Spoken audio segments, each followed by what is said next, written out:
Slide show में ही रखवा रहा हूँ।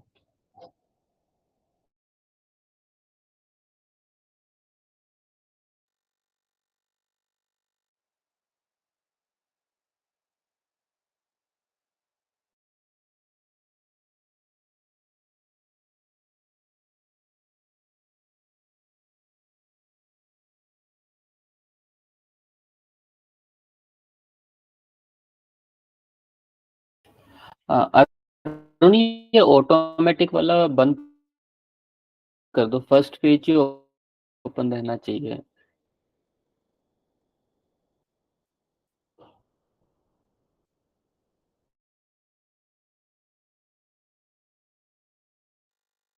एक बार पीपीटी की सेटिंग्स को चेक कर लेना, अदरवाइज वो ना जब आप पढ़ा रहे होंगे ऑटोमेटिकली नेक्स्ट स्लाइड ओपन कर देगा। हाँ सर, ये मैं कर रहा था, मैं चेक कर रहा था, ऑटोमेटिक आप ही चेक कर रहे थे क्या? ठीक है, ठीक। उसमें थोड़ा सा ये भी लैग आ रहा है, मतलब यहाँ से स्ट्रीम जो हो रहा है और यूट्यूब पे स्ट्रीम में लैग आ रहा है थोड़ा सा। नहीं, यूट्यूब पे अभी लाइव स्ट्रीमिंग नहीं स्टार्ट किया है, इसीलिए वो लोडिंग हो रहा है अभी। नहीं, जैसे यहाँ पे जो मैं कर रहा हूँ ना, वो 4-5 सेकंड का लैग है हाँ, यूट्यूब वो पे। रहता है, इतना रहेगा।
Arun sir, ready? Arun sir, all set?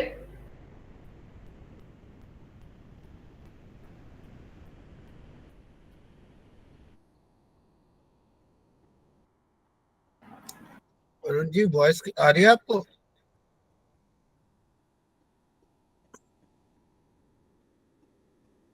Arun ji,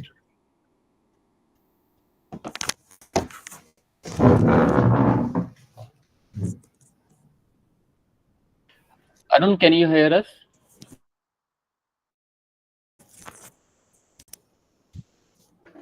Arun, आपकी वॉइस नहीं आ रही, आप एक बार रीलॉग इन करो यार।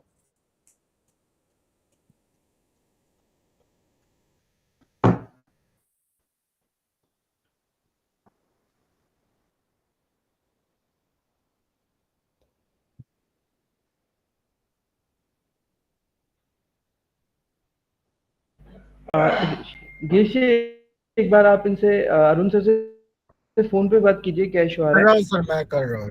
हेलो, सर, मैं बस एसी ऑफ करने गया था, एक सेकंड बस, आवाज आ रही थी। Arun ji, all set? Yes sir, all set, no issue. Shivraj sir, live कर दे please.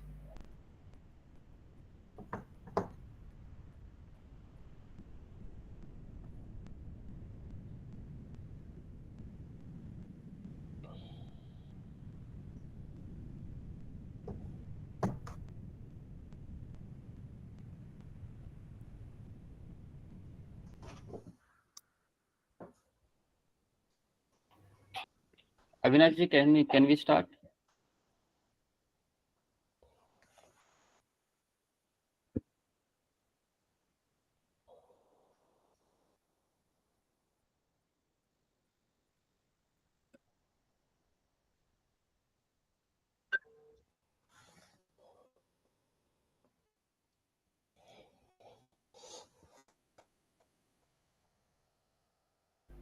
Sir, let me connect with the department and let me ensure maximum students. Then next 5 minutes we will start.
Hmm,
Hello, am I audible?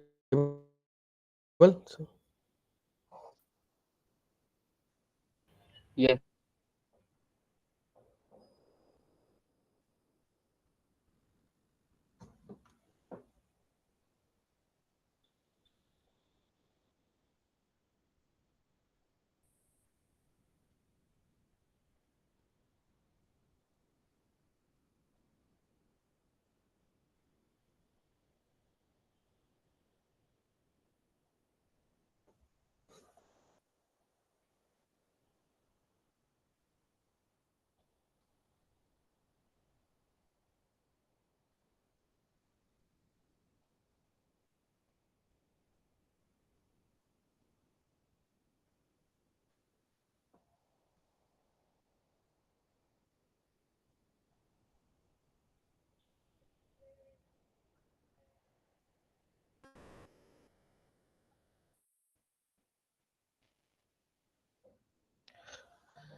Am I audible to all?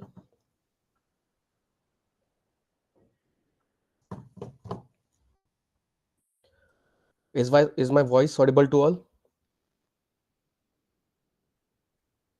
Okay. So Avinash sir, can I start? Yes, sir, Anuj sir. Good morning, students. This is Avinash Sharma from Training and Placement Office. Yes, sir, Anuj sir, you are audible. Great. Okay, so we are here for the boot camp of Infosys. Arun sir, am I Yes, audible? sir, you are completely audible. Okay, so Arun sir, you are also audible. Yes, yes, you can start, sir. Okay, thank you, sir. So, good morning, all. It's good to see you all present over here. Basically, today we'll be starting with the data structure, and we all know that data structure has a quite importance in our IT career. So, whenever in this, so that's all. With this, we will start the very basics of a data structure. Then we will move on. Any query, you can just put in the comment also. Thank you. So let's try to understand what basically data structure. So it is very simple that so whenever you are storing a data, right? So it's important how you will access the data. So it's all about storing properly data and accessing it efficiently. This is what all about data structure. For an example, if you are designing an operating system, then an OS, you need to know how to organize the data in the operating system so that you can use efficiently in the future itself, right? So whenever, because in today's life data is quite important, so whenever you are storing a data, right, you need to know whenever you are using data, right, you need to know whenever you are storing data, organizing data, structuring data, you must have the knowledge about data structures, and that is all about the data structure, and that is all about the data structure also, right? So if we classify the data structure, there are two types of data structure, right? The first one is linear data structure and the second one is non-linear data structure, right? So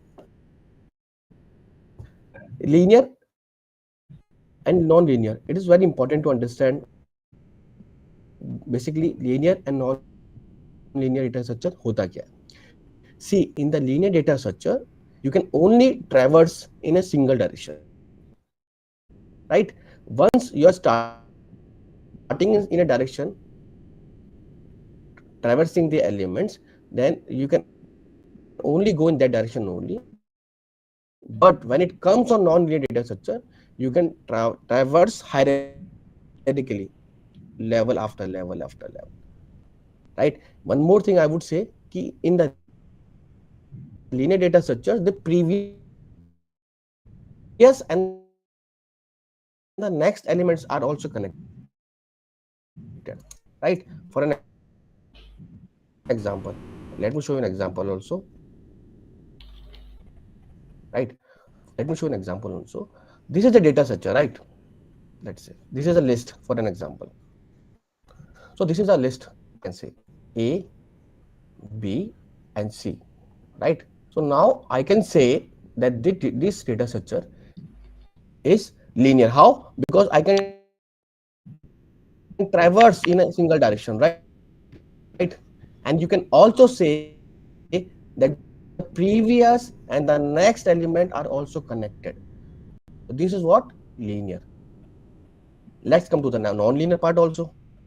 If I say non-linear, let's take an example of data structure. So this is what we can traverse level by level, and we can traverse in multiple direction like in this or here also. So we have we can traverse in multiple direction, right? हम लोग multiple direction में traverse कर सकते हैं. At the same time, we are having certain levels also. So this is called non-linear, as simple as that, right? Once we have the clarity about data structure, then trust me, it will be very easy for you to make the make the to manage the algorithms and to use efficiently all the data structure, right? So now focus on the curriculum also. What schedule, what curriculum we will be following you in this course, in this boot camp basically. So let me open this schedule also for you all. So this is the basically the basic schedule we will be starting with. We'll be start with the introduction to DSA, then we will move on the array and the array manipulation. Then For some time, we will continue the stacks and queues as well. Then we will have some coding drills also. And I will also, you can also put your queries in the last, right? Whatever kind of query you are facing, you can simply ask in the comment section also, right? Then we will, in the next day, we will move to the algorithm also, how to design an algorithm, what are the strategies we should use, what are the pattern we should use. Then we will go into an important feature, that is recursion, which you also uses the recursion. Then we will go to some algorithm analysis techniques, that is time and space complexity, right? Thereon we will be also learning about some notations also, like big O notation, theta notations and all. Then we will be having some coding practice also. Then we will be going for some mapping concepts like key and value pair and hashing also, which is a very important concept for indexing as well, right? Then we will be moving to the trees, right? And then we will be going to the algorithms, right? After that, in the next day, we will be starting with the greedy algorithms, graphs, and then we will be going to the dynamic programming, and then the string manipulation and the coding drills. So this is how the curriculum will go on. You can also take the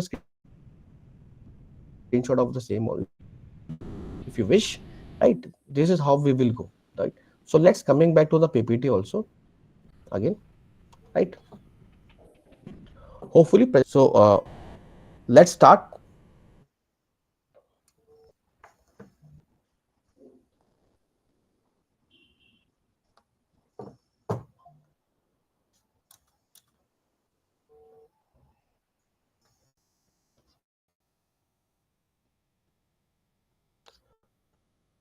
Okay, so let's continue.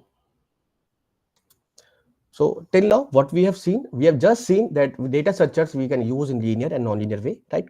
We will going through all these topics once we move further, right? So let's take an example of a queue also. So basically, queue is also one of the data structure. When we use queue, it is simply for a like whenever the processes are there in a line in a queue, right? For example, a CPU, let's say CPU has to execute multiple jobs. So what it will do, it will keep the processes in the queue.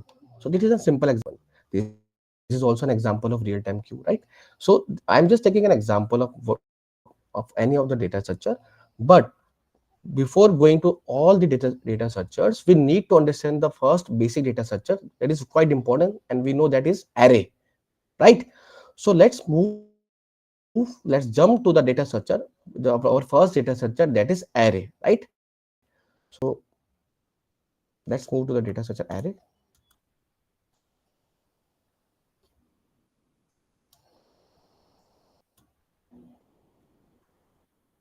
Hopefully my screen is visible to everyone. So let's start with the very basic data structure, that is array. So what are the topics we will be covering in the array as well? So what are the arrays, what we need to know, right? Types of array, how we declare, how we initialize, how we access the elements. These are the sort of topics which we will be covering in our data structure array topic, right? So let's move.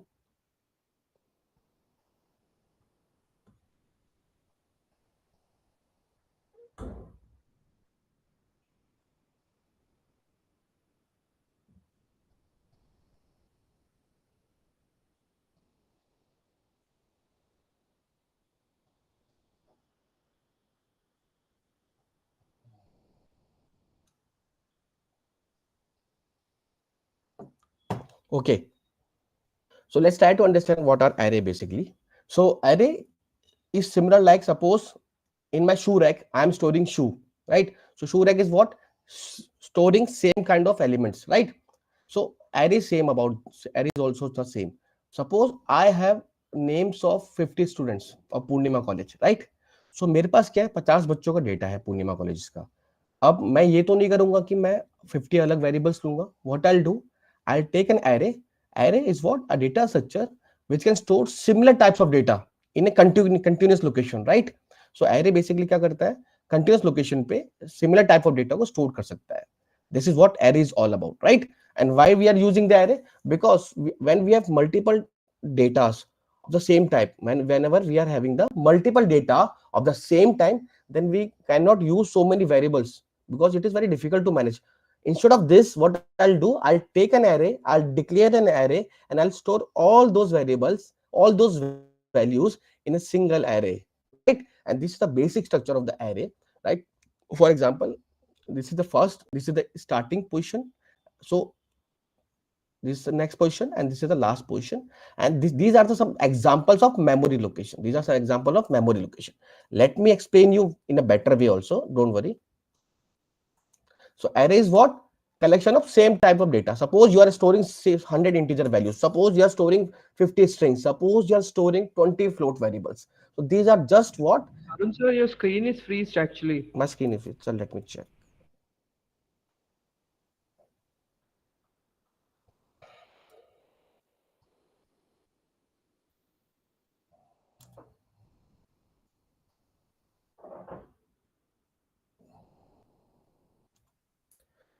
Is it visible, sir, now?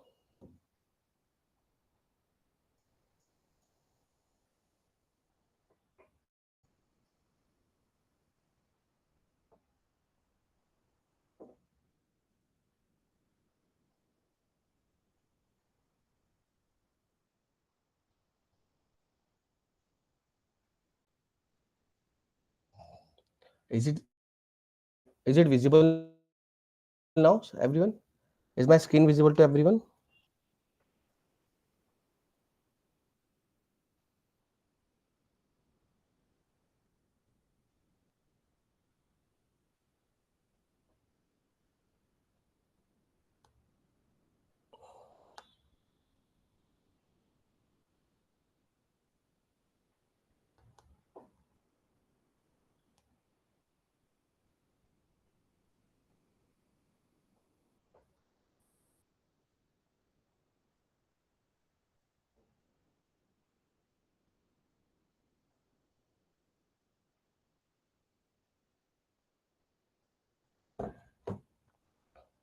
So let's continue. What I was explaining, I was explaining the fact that how do we declare an array and how do we access the array element, for example, right? So let's take an example. Let's say I have taken an array, right? So I have taken an array, and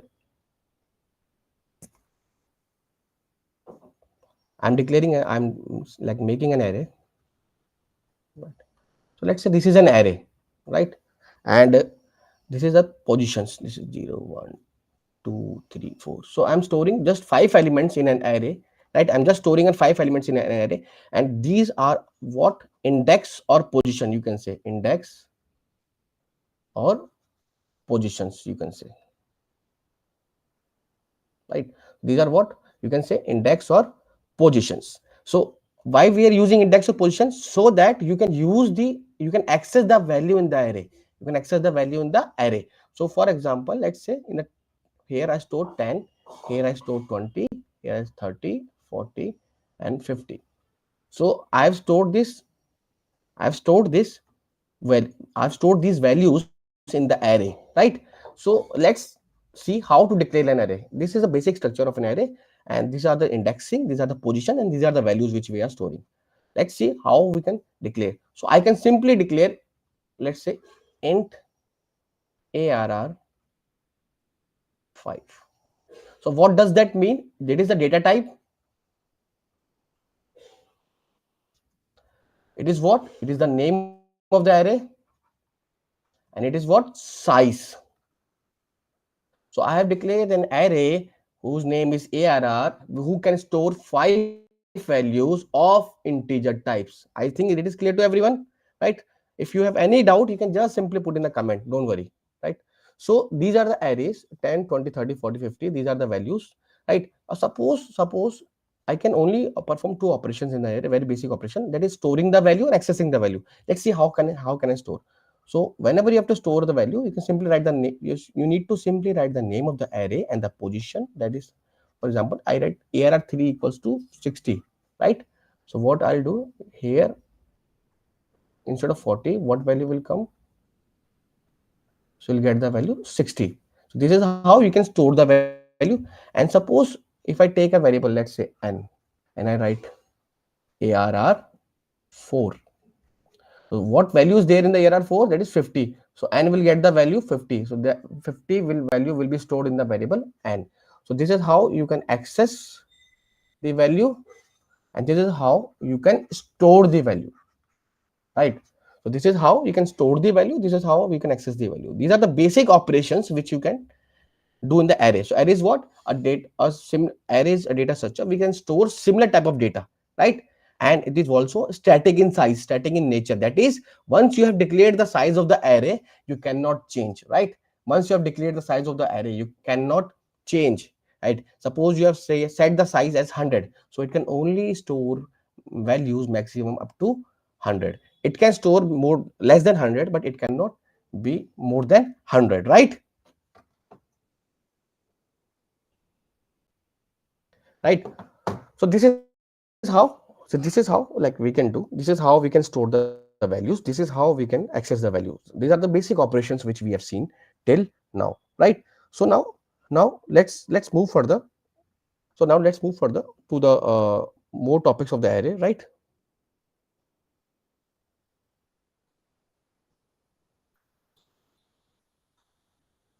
Right. So So students, if you have any query, you can put that query in the chat box of the live link which we have shared with you.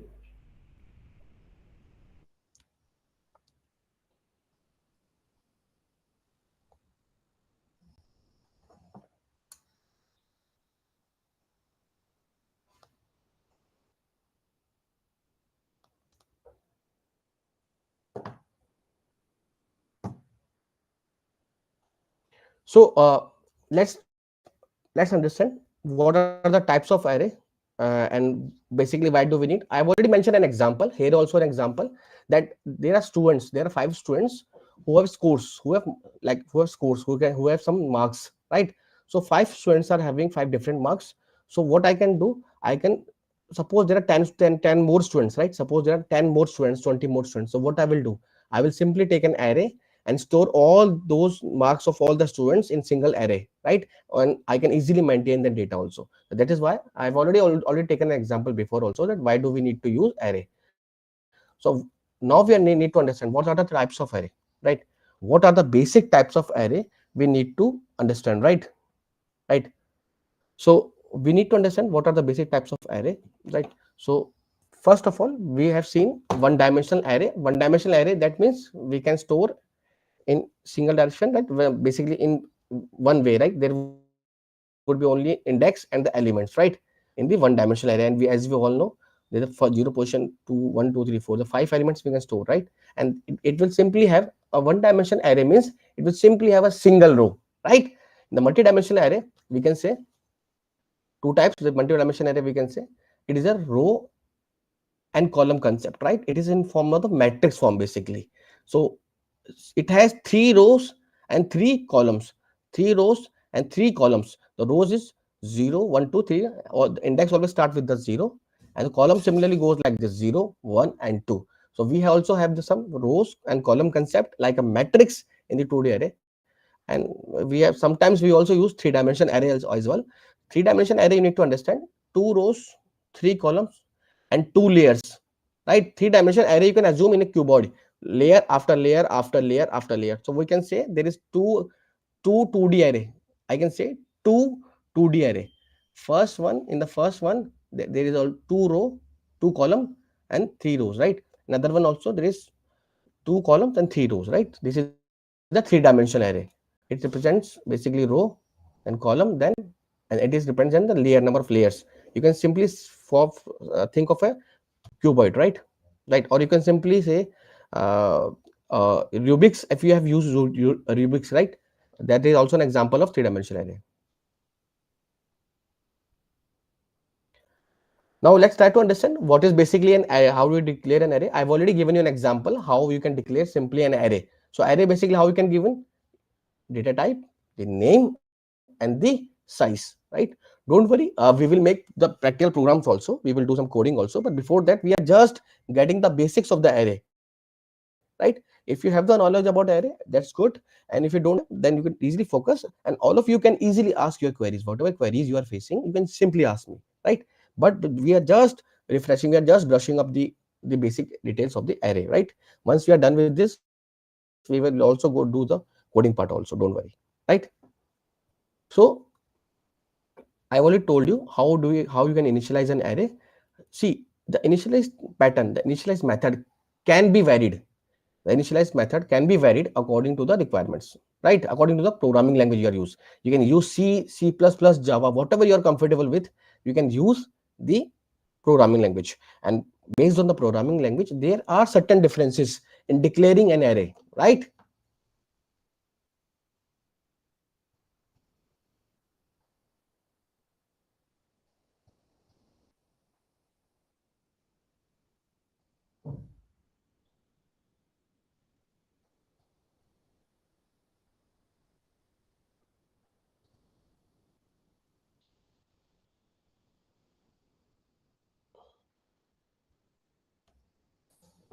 So what I was telling you, that you can declare array in any way, right? You can declare the array in this also, right? You can declare the array in this also, that array A is having 6 values. You can simply mention the value. You don't need to put mention the size in a variable. You can take the size from the user in form of input, then you can pass the size like this also, and in this you can print the values, right, using the for loop. I will tell you the in the later I will tell you how to do the how to access the array values, how to use, right? Right. Right. And one more method is that you can declare an array and you can initialize individually one by one, because as we know, we have taken the array size 5, so our index or position will go from 0 to 4, right? 1 2 3 4 5, right? So I've already told you how to access the array, right? How to access. This is how we give an access. This is how you can store, don't worry, right? So if I have already mentioned you how you can access, no issue in that. Let me take an simple example also. While like I've taken example of C, but I will prefer Java or C++, as we have gone very advanced in the all the other programming languages, right? And if you wish, you can ask me the data structure problem in any of the programming language, right? I'm comfortable with C, C++, Java, and Python. I'm comfortable with all the 4 languages. You can ask your queries in any of the languages with the data structure. I don't have an issue in that. But meanwhile, I'll prefer Java for coding in the data structure, right? So we have taken an array with the 5 values. Then we have declared, we are accessing, we are printing the values at the 0 index. The 2 will be printed, then 1 2 3 4, right? So we are getting the value 2 3 5 7 11. This is the output. Why?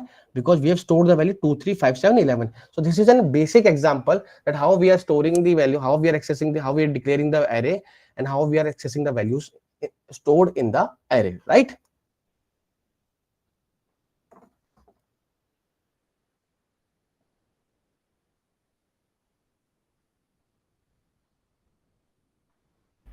Arun sir, Praveen ji will provide you the query of students Sure, sure, in sure, the sure. chat box of this meeting. Okay, so Sure, you sure. just keep checking the chat box of meeting also, so that we do not miss any query from student side. Sure, sure. Okay. For this is to inform all the students that I will be solving your all queries. Meanwhile, you can just put your queries, and in the last, yeah, in the meanwhile, I'll find a fixed time. In the fixed time, that I'll be solving all your queries. Don't worry, right? So let's continue the topic, right? Please put your queries over here, and whatever your queries will be there, I will be definitely solving all those queries. Don't worry, right?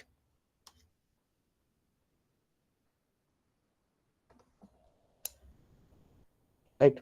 So basically, this is an example what we have seen in the array, how to access the values, right? Now let's talk about the operations which we can perform in the array, right? The operation which we will be performing is traversal, insertion, deletion, searching, and sorting. There's so many operations you can perform, right? So first we will start with the traversing.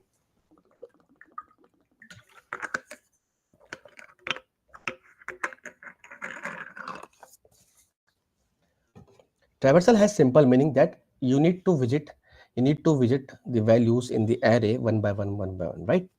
So traversal has a very simple meaning, right? And insertion means you are inserting a new value in the array. Deletion means you're deleting some value in the array. Searching means you are finding a particular value in the array, right? Right. So you can search the values in the array and you can simply sort. There are many operations which you can perform in the array, and these are the basic operations. Meanwhile, you can do all these.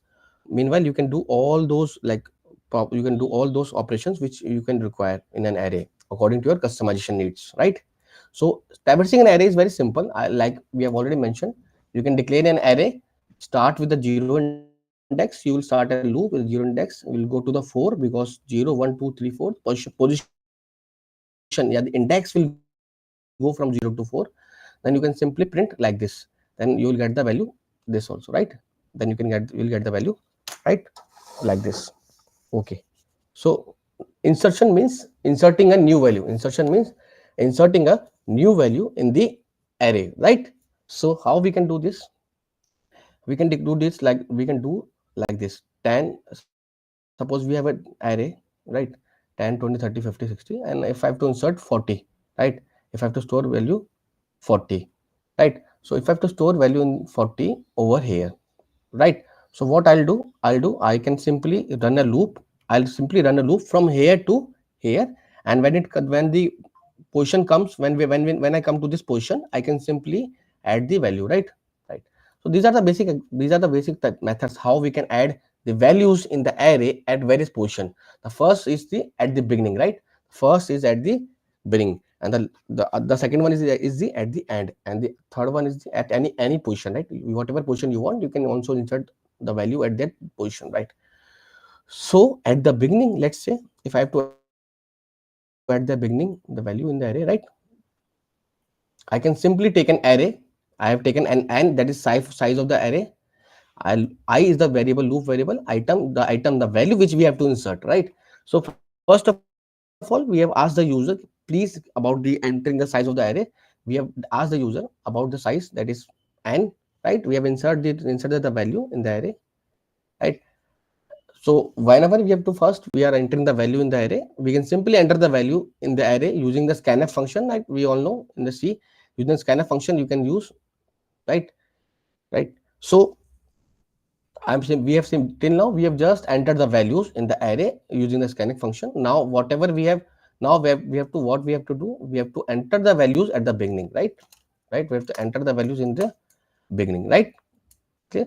So this is like, suppose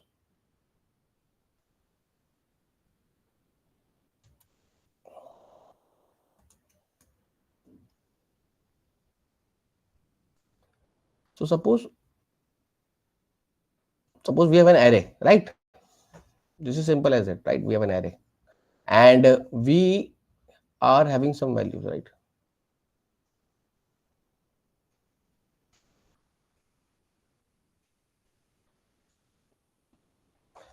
Right, this is index 0, 1, 2, 3, 4, 5, 6, right? So suppose we have a value 10, 20, 30, 40, 50. Now suppose one value comes, the value comes that is 75, for example, and 75 I have to insert 75 I have to insert in the first position at the beginning. Then we need to think how we can do, right? Right, even you people can also think how we can insert the value at the beginning, right? Just give a thought, right? Just give a thought for a second or for a 5 second at least, that how you can do the same, right?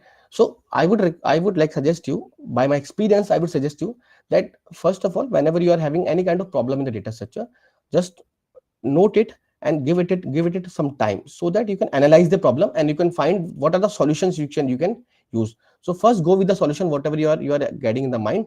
Then after making the solution is not perfect, right? It is not sufficient that you have just made a solution. You need to understand whether your solution is optimized or not, because the complexity also comes in the mind, right? Complexity also comes in mind, whether that what complexity, basically whether our algorithm is better or not, right? whether it is utilizing less time or more time, right? Whether it is more complex or less, right? So these are also some factors which we need to consider while making any algorithm or while making any solution to the problem, right? So it's my suggestion, whenever we are solving any problem, give some time to yourself, think about it, and then try to find the solution. Once you are done with the solution, you can optimize your solution. But before that, in the starting also, don't think about the optimization. Before this, just go for the solution first. Once you are getting a right results, once you are able to solve the problem, then you can simply, right, find the appropriate solution which is also optimized, right? Clear?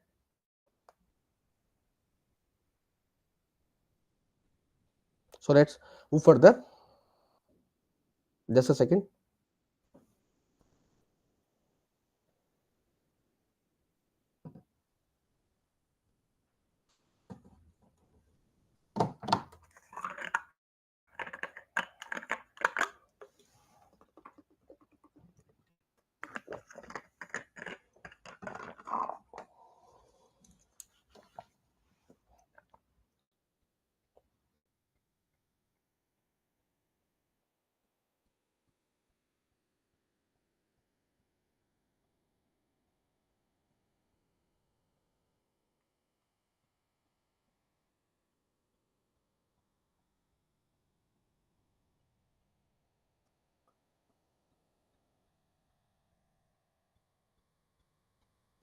Right, so let's, sorry for the inconvenience.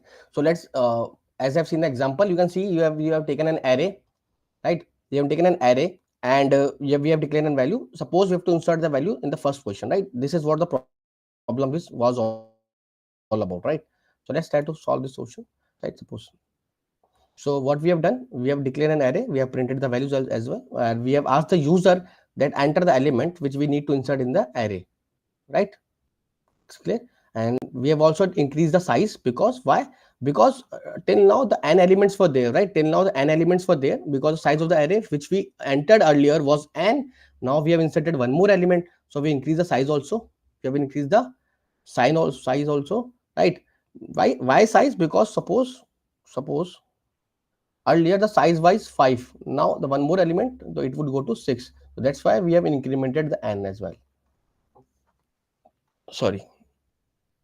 So this is how we have incremented. Now we have again started the loop with from the last, right? So it we have what we have started the loop from the last, that is from n to 1. So it will go from n to I greater than 1. So it will start from n, then n minus 1, n minus 2, n minus 3. So last value will go to the 2, right? Are you getting my point? So basically what it is doing, it will start, let me explain with the diagram also. See, earlier the size was n, so we were going to n minus 1, right? Now the size is n plus 1, so we will go to n. So we will go now, suppose, so we will start from the end, that is n, and we will go to here, right? So what we will do, we will simply started with the our we will simply started traversing the array from the last, right, from the last, so that we can move the values one by one. We can move the values one by one. We can move the values one by one. Basically what we are doing, we are just shifting all those values. We are shifting all those values in the array, right? I'm shifting 50 here, I'm shifting 40 here, I'm shifting 30 here, 20 here, 10 here, so that I can insert this 75 here. We are just simply doing this. So what we need to understand here, that we are just shifting the values. What we are just swapping the value. Basically we are just shifting the values, the last position to second last position, and then this will continue till all the elements are swapped, right? Right. So this is how, like, we will go do. Once we are done with the shifting, all those elements have been shifted, and here now at the first position you can simply store the element, right? Then first position is simply state the element, right? Right. So what you have done, you can just shifted all the elements 10, 20, 30, 40 for an example, Now this is what? This is array ARR array 0 position.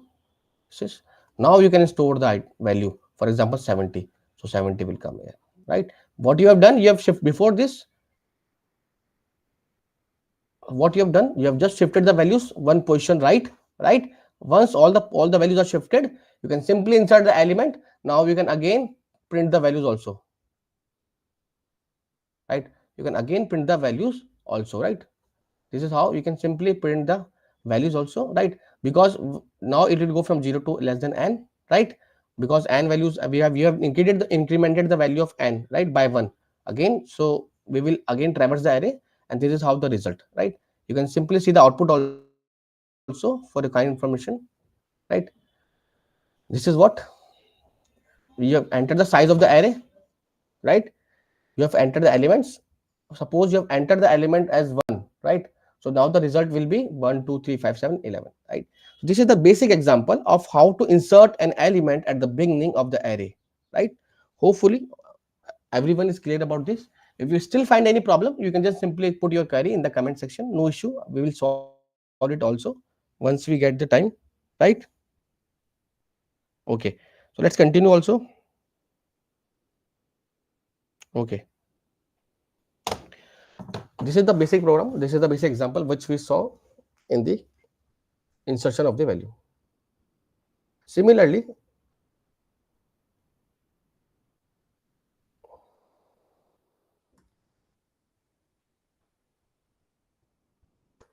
at the end also, let's take an example how to insert the value at the end also of the data structure array, right?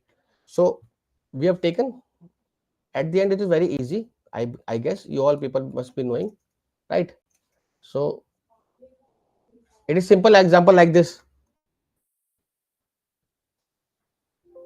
Wait,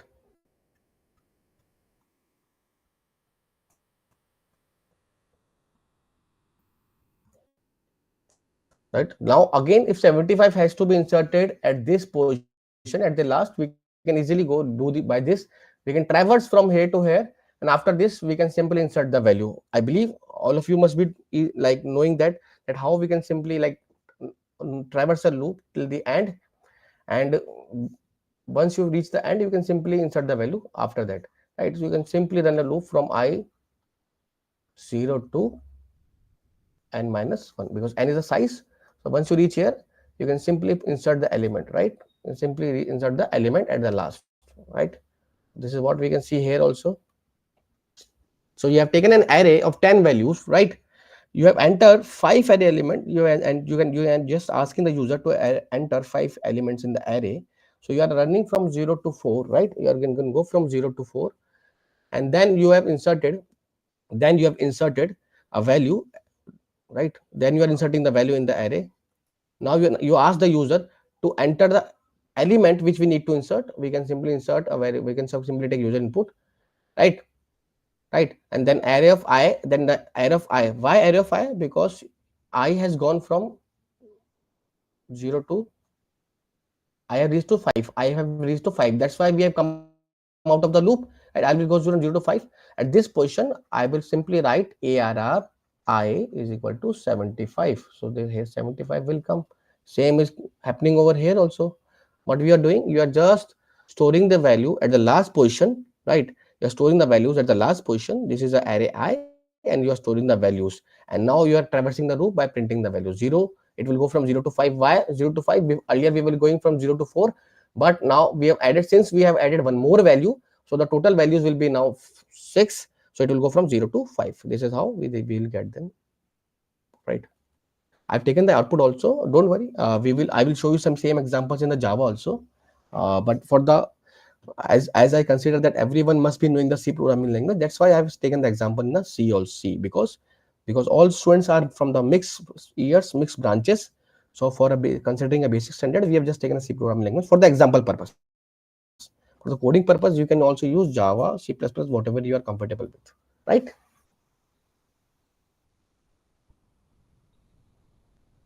Now comes the last part. Suppose we have to insert a value in the array at any position, let's say 4 5 6, whatever, like whatever position the user is specifying, right? So the whatever position the user is specifying, we have to insert the value over there, right? And we need to understand how we can do this, right?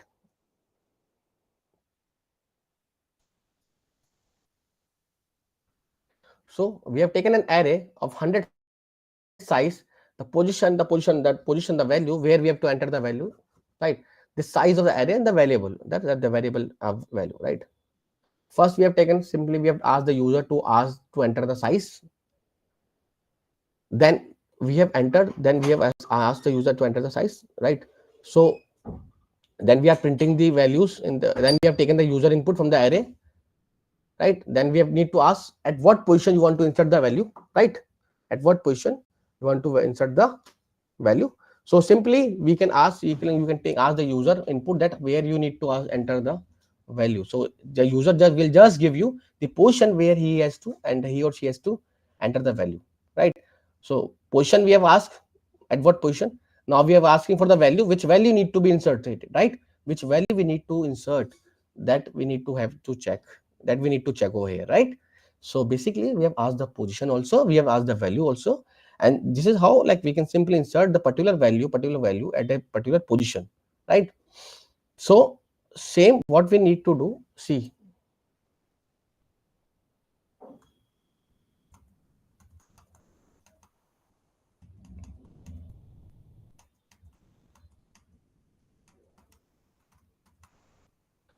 so what we need to do is this, that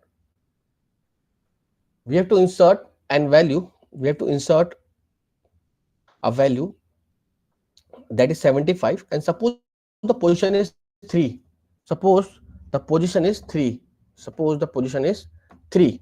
So what I will do, I need to shift, then in that case I need to shift those values, right? I need to shift those values. So 40 will come here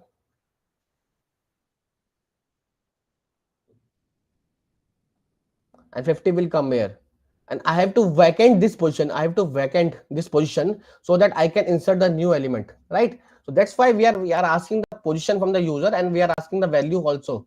Position is 3, the value, for example, let the value 75. So what I'll do, again I will shift those values towards right, I will shift those values towards right, so that a vacant space can be generated, can be created for the new value to be inserted, right? So this is how, like, I can, this is the basic logic, right? And trust me guys, if you are done with the logic, if you know the logic, how to how to crack the logic, then see, the things will be very easy for you. So that's why I always suggest, first you need to crack down the logic. Once you're done with the logic, then you can implement it easily with any of the programming language. But if you're not able to crack the logic, then you need to take some time, you need to practice again, and once you get the basic essential of the same, right? So this is what, see, I have taken the examples, I have taken the logic, I've just make you understood how to implement the logic of the same. Let's see, let's try to see the code also, don't worry.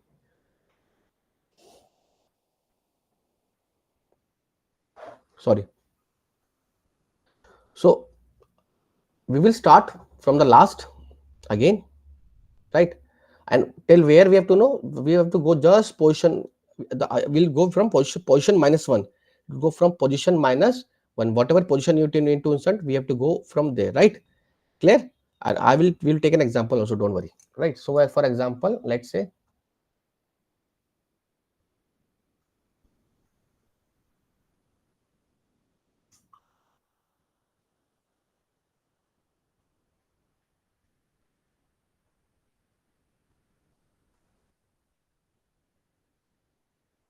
like, let's say the position is 2, let's say the position is 2 and the value is 50.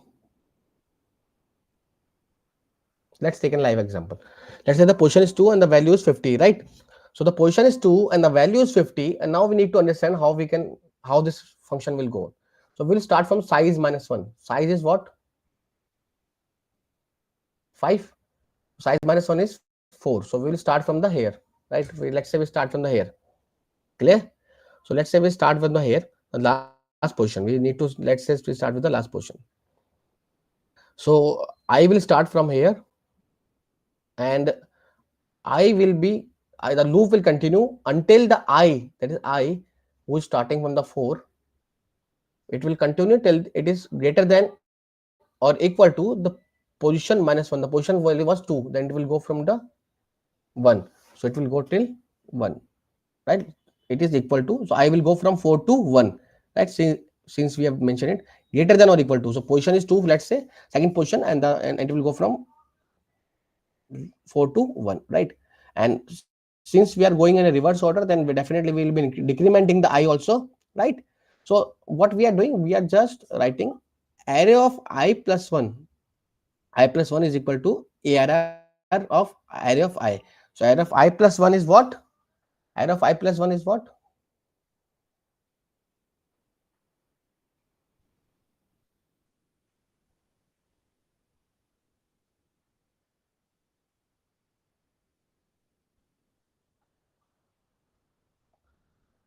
Let's say here also we are having the value, right? So array of I is 4 basically. So array of I plus 1 is for array of I plus 1, this portion. So array of 5 is equal to array of I is 4.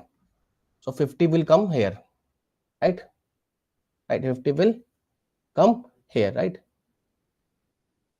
And array of, right? So this loop will continue. Then array of 4 is equal to array of 3, arr 3, right? Similarly, then arr 3 is equal to arr 2. You will do this process till you come here at this position, right? Till you come here at this position, right? Right. And right, and once you have shifted the values, right, now you can insert the values. For example, you have inserted the 60, so 60 will be inserted here, right? So what you are doing, basically you are shifting the values towards here. You are just shifting the values, and here you are inserting at the given position,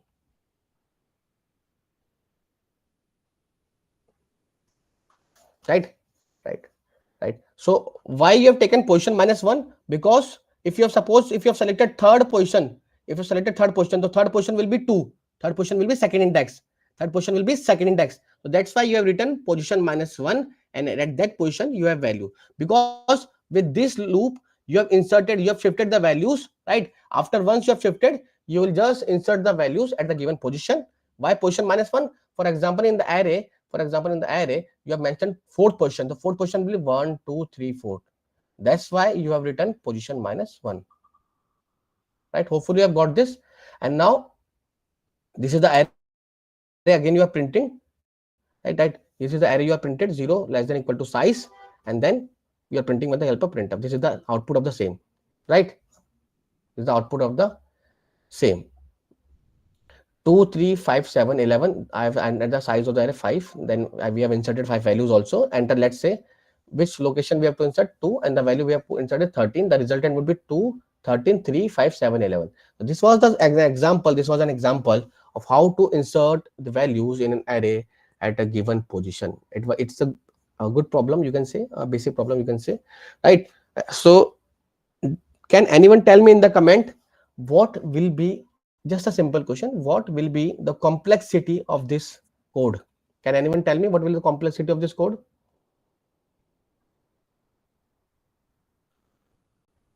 If you all are present, you can just, can you tell me? This is a code you can see. Can anyone tell me what is the complexity of this code in the comment section?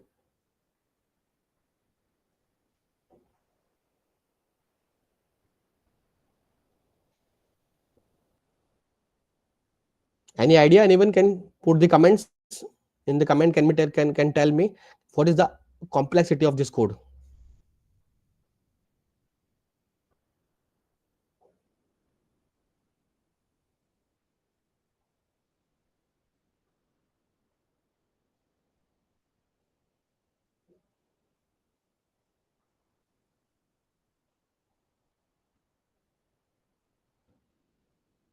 Yes, I'm very good. I'm very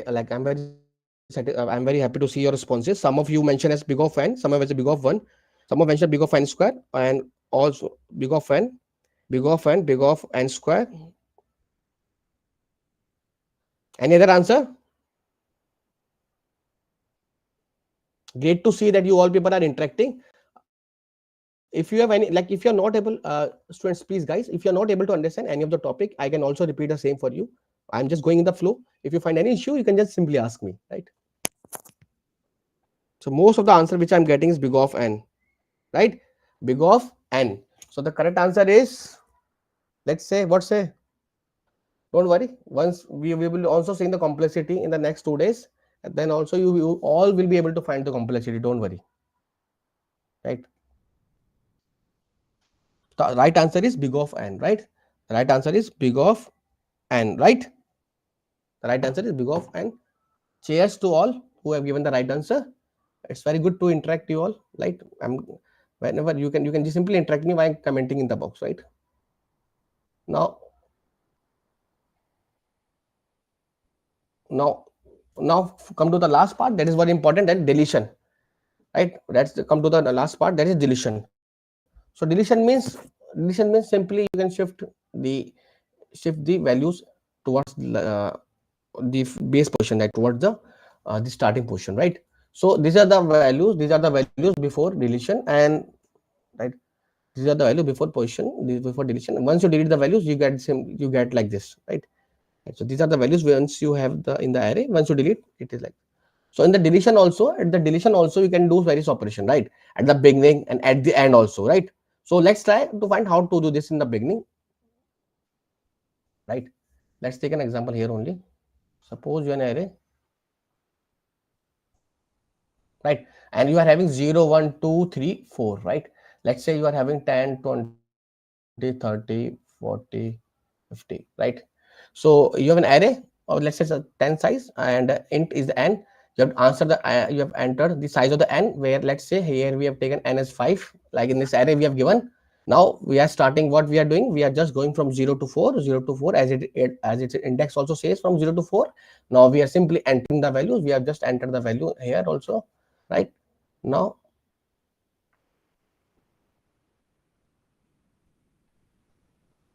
right, okay. So here what we have done, we have just simply right, enter the we are just entering the value also, right? Now we have decremented the n also. After the loop is over, we have decremented the n. Why we have decremented? Because see, we know whenever we will be removing the element, the size of the n, the size of the array will be decreased by the 1. The size of the array will be decreased by the 1. See, this kind of is in the loop. The n is not in the loop. So once we are done with the array, once we are done with the loop, which is inserting the value in the array, after that you can simply reduce the size of the array by 1, because size, why we are declaring the size, why we are decreasing the size, because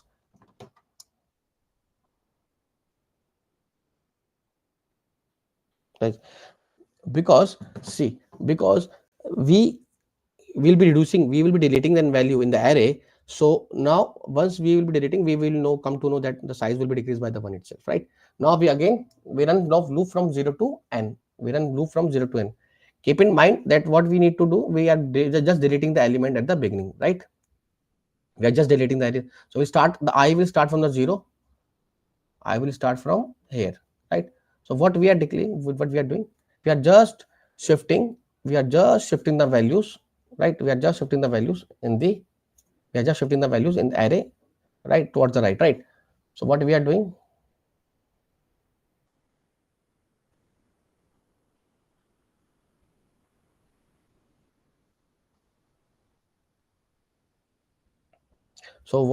we are doing arr I, that is array I, you can say, you can shifting in this arr I plus 1. So what you are doing basically, at the 0 position, that is at the 0 position. So for example, the arr 0. So arr 0 is equal to arr 0. I is 0 and I plus 1 is 1. Arr 1. So 20 will come here, 30 will come here, 40 will come here, 50 will come here, right? And see, we have reduced the element since we are deleting an element in the array. The size will also be 4. Earlier it was 5, right? So that's what we are doing. We are just shifting the values towards the left, right? So this is how the 10 will be override. 10 will be override. The first value will be override, right?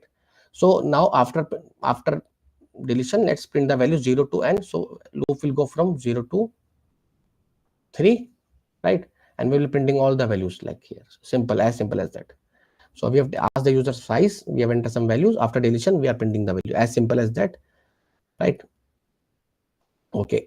Now it's a simple, fast question for you. Can you simply write the logic? Everyone, can you simply write the logic of how to delete a value in the last? How to delete the value in the last? Just try. What will be the logic of the same? Just try. What will be the logic of the same?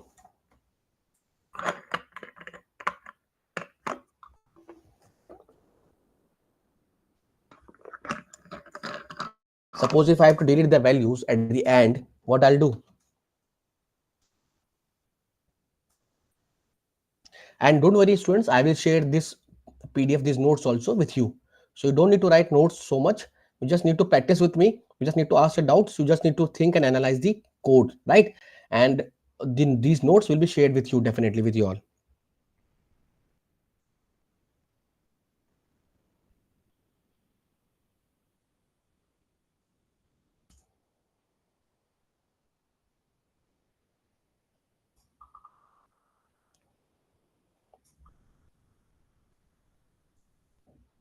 I've got the why I've got one answer.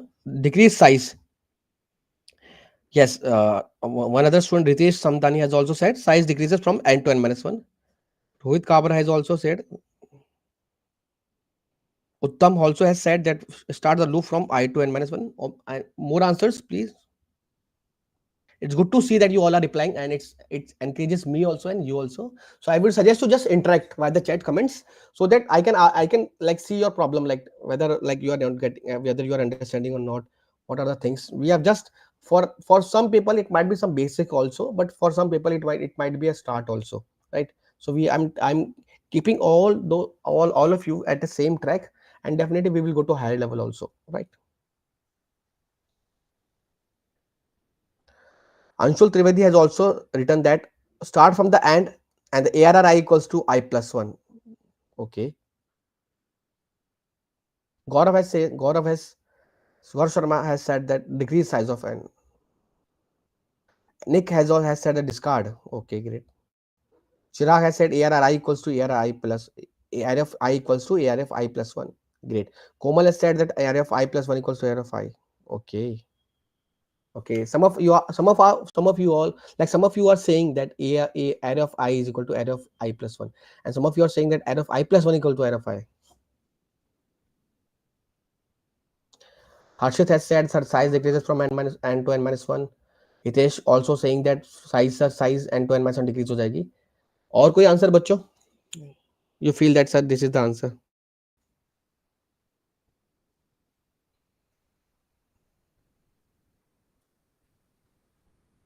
Great. Great, I'm getting the answer. That's very good to see.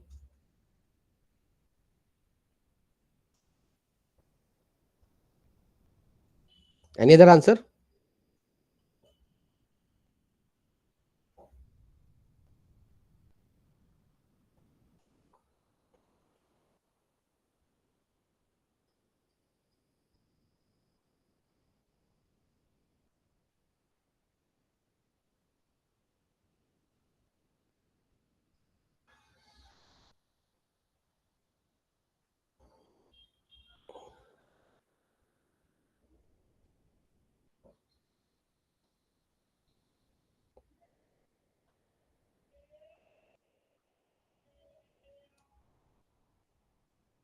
Any other answer?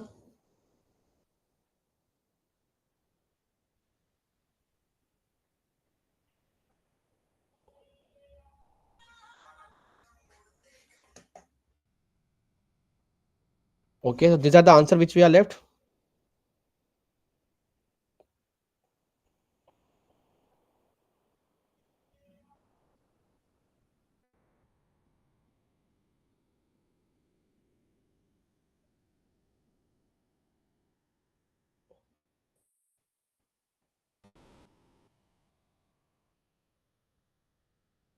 Any other answer?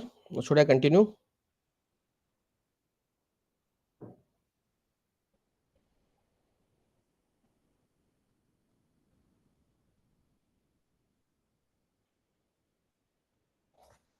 Okay, so let's move on.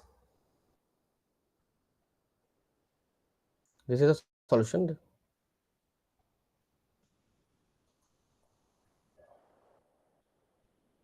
You what you need to do? A simple answer was just decrease the size from n to n minus 1. The answer was to decrease the size from n to n minus 1. So those who have mentioned the size decrease from n to n minus 1, that's it. That was a simple solution, right? Right. Simply you have taken an array, declare, insert the size, then you are running, printing the elements. You are asking that you are taking the user input for the array, printing the elements, right? After deletion also, like this, right? So simply you can mention like this.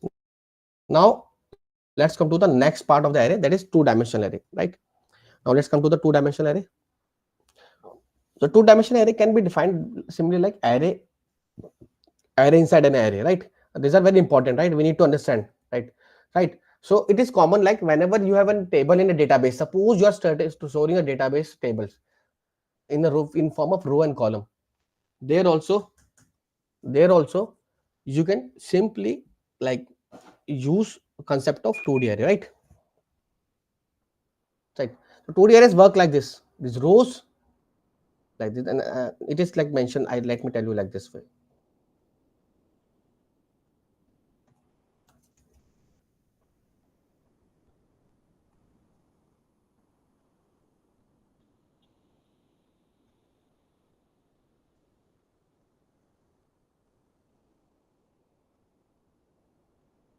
So for example, let's try to understand first how we declare and two-dimensional array, right? So we are declared like this: int arr 2. This is the number of rows. This is the number of columns. Are you getting the point? So these are the number of rows and these are the number of columns, right? And how do I declare this? So suppose rows. Sorry. These are the columns. Sorry. And these are the rows. See, it will go from 0 to 1 because two rows are there, and column will also go from 0 to 1. So it is for the, let's talk about the position. This is 0 0 0 1 1 0 1 1. First row, first column, first row, second column, second row, first column, second row, second column. So for each row you iterate, आपको चलना पड़ता है, हर एक column को करना पड़ता है, right? This is the position. This is what the position, right? ये array की position होती है. This is the 0 0 position, 0 1 position, 1 0 position, 1 1. And these are the array of 2D array of two rows and two columns, where a maximum value which you can store is 4. Maximum value which you can store over here is the 4, 2 into 2. So the maximum values which you can store over here is the 2 by 2, that is 4. And how you declare this array, how to use this array, let's try to understand how the loop goes. You need to understand the concept of nested loop also, कि आप nested loop कैसे use करेंगे for this part, and we need to understand how we can store and access the values in the 2D array as well, right? Hopefully आपने समझ लिया. Now try to understand. So suppose I have declared an array. So how many rows and columns are there? 3 rows and 3 columns. How many values total I can store over there is 9. So maximum value which I can store is 9. 3 into 3, right? So what I'll do, so the row will go from 0 to 2 and the column will also go from 0 to 2. So how will I run the loop? Like this. Or let's say I is starting from I 0. I will go from 0 to 2, so less than 3, and I plus plus, right? So this is the first loop we are running for the row. This loop is for the row. Now again we are running for another loop. Let's say j equal to 0, j less than 3, and j plus plus, right? So now this is for column. Now let's say I have taken an array, 2D array, let's say. So it will like this 0 0 0 1 0 2. Second row 1 0 1 1 1 2. Third row 2 0 2 1 2 2. Right? Right? This is column 0 1 2. This is row. Sorry, this is the row. Above one is the column. Right? So what I'm doing, I'm just inserting the value. I'm just inserting the value. Right? You can use any method for the inserting. For example, in the C, you can simply take scanf %d, and at what position you're inserting ARR, I, and J. I will tell you how. I will tell you the dry run also and how to run. Suppose you are storing the same. Suppose you are storing the same in the Java. Let's say C++. In the C++, how you will do? In simply write C in C++.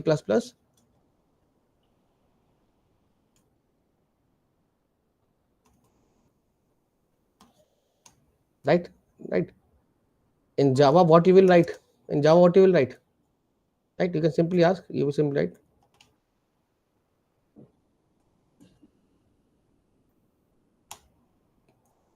Scanner class. You will use a scanner class. You can simply write like this. In the Python, what you will write? In the Python, what you will write? In the Python, what you will write? In Python, you can simply write. Python basically, you don't, in the Python, you use basically the concept of key value, right? Generally, you use the concept of key values. So there is no as such 2D array we can use. There you can implement that, but we can, instead of this, we can use the key. In the JavaScript also, you can use the prompt also, right? Right. In the JavaScript also, you can use the prompt also, and then there's certain various language, right? In the Python, you use the input function to use the input. In JavaScript, you can use the prompt or console. You can take the input from the console also. You can also use the prompt function. So language is not the barrier. What I'm trying to say, what I'm trying to convey, the language is not the programming language is not the barrier. The only thing you need to understand is the logic, is the code which you need to crack, right? So this is what you need to understand. This is not what you need to get, right? So I am just what I'm doing. We are just as a user. Now let's see how this loop goes. How this loop goes, right?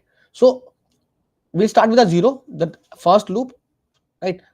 Keep remember, for each value of the outer loop, this is the outer loop, right? And this is the inner loop. So you need to know, for each value of outer loop, the inner loop will go completely. Inner loop will iterate completely. Let's say an example. So first of all, I is come 0. Let's come to the inside loop, right? J is also 0. So initial position is 0 0. So for example, at the 0 position, you have inserted the value 10. So 10 will be inserted. Now J will be 1. So the I is 0, J 1, 0 1. You have inserted the value 15. Now J is 2. J will go from 0 1 to 2. Here you inserted the value 20. Right? Now J is 3. Right? You have, the condition is false. Right? You have, the condition is false. It will return false value. It will return, the boolean value will be returned as false.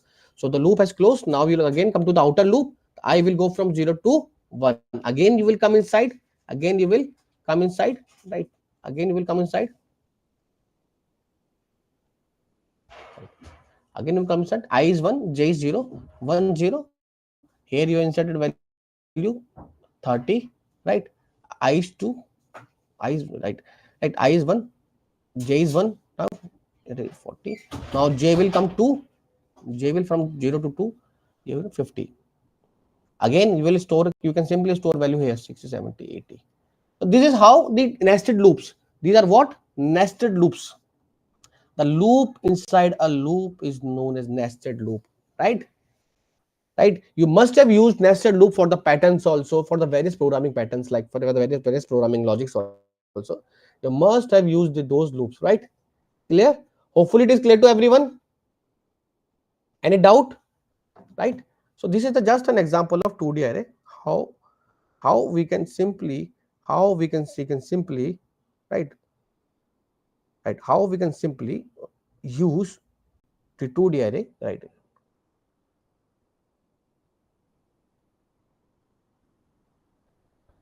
Great. So Anshul, some of the students have also written, you can written pointer to the pointer arr j plus I. Yes, you can also use it with the help of pointer also you can declare the 2D array.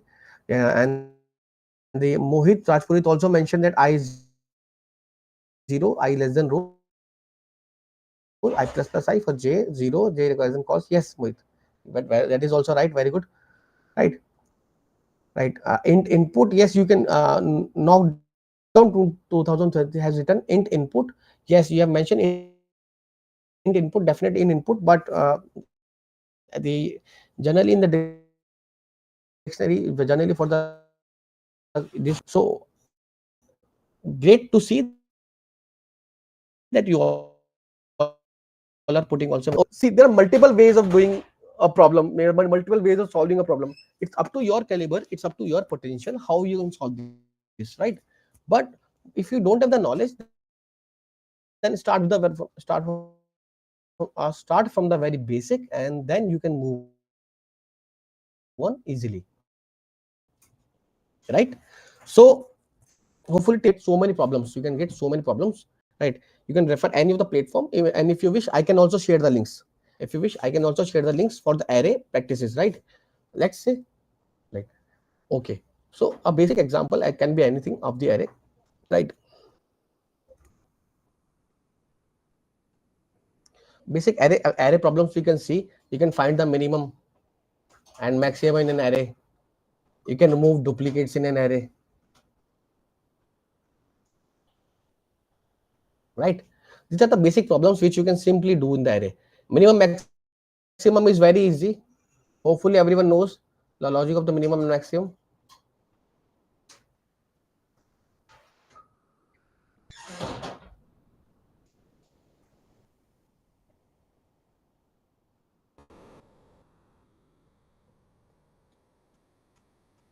Right, the minimum maximum we can easily know. Let's see, 10 20 30 40 50 60, or let's say it is 70 and it is 90. So minimum maximum I can easily know. I can declare this first well position as the first position as the minimum, and I can compare with the everyone. Whenever I find a minimum value than this, I can simply swap. With this. So this is how you can find minimum. Similarly, you can find maximum also. You can declare the first position value as maximum, and if you find and then you traverse in the array, and if you find any value maximum greater than this, then you can simply swap the value with this. Right. This is how you can simply find the maximum and minimum in an array. Right. Duplicates also you can simply remove. You can do in multiple ways, right? So any idea, students, guys, what is the best way to remove the best? What is the best way to remove the duplicate values in the array? Any idea? What is the best way to remove the duplicates in an array? Any idea? You can put in the comments.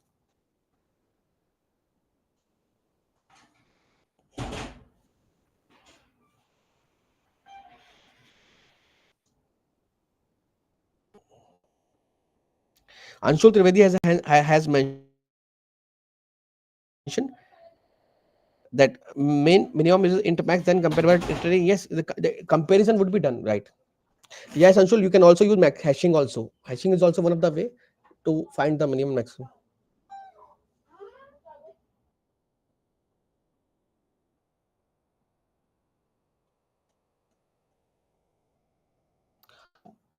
I'm just asking for the ideas. What are the ideas? What are the solution you think, sir, we can use for removing the duplicates in an array?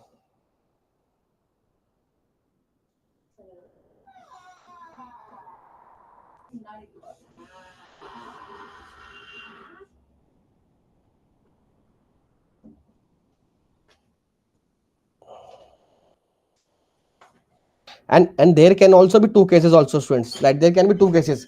Like suppose the array is sorted or not sorted. So will there be any difference while the array is sorted or not sorted? This is how also we need to consider, right? If array is sorted, I think it would be easy for you. If it is not sorted, then you have to need some mathematical calculation, right?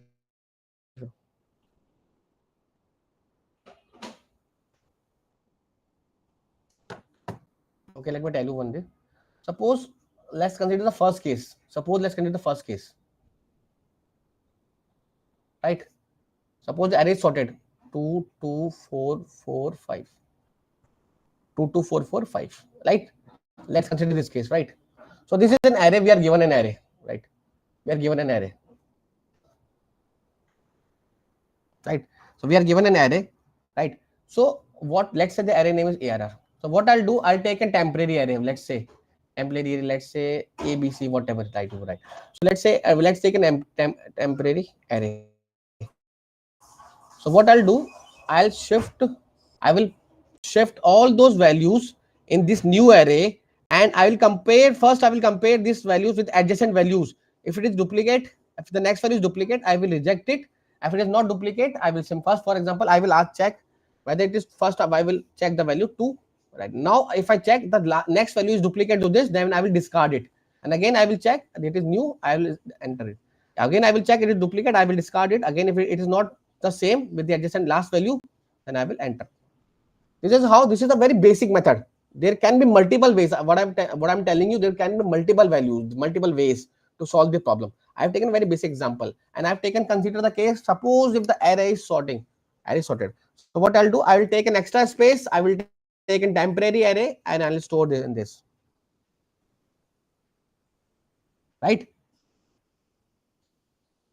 I'm just simply copying the unique elements from this to this. Hopefully, this method is, I think, as everyone has, like, I think everyone has got it. What method of, right? It is clear to everyone.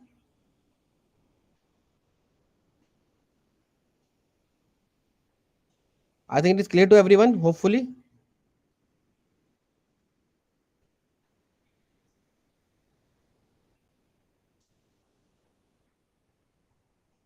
Any doubt you can ask.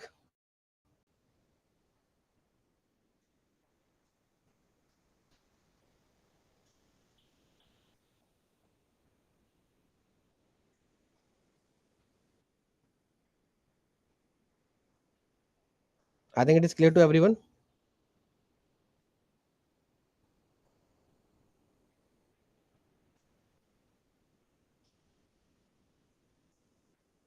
Okay.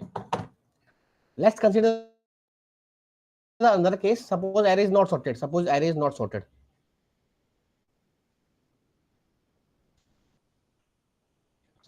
like this. One approach can be basic idea approach, that I can sort this array first, then I can find the duplicates. Can anyone tell me the another approach?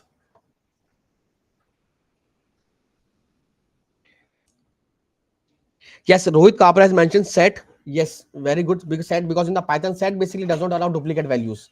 So set duplicate don't allow the duplicate values. That's why we can use the set, right?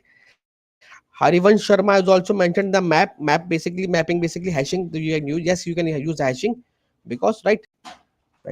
XOR operation. Anshul Trivedi has also mentioned XOR operation. Yes, XOR operation can work. Yes, it can work.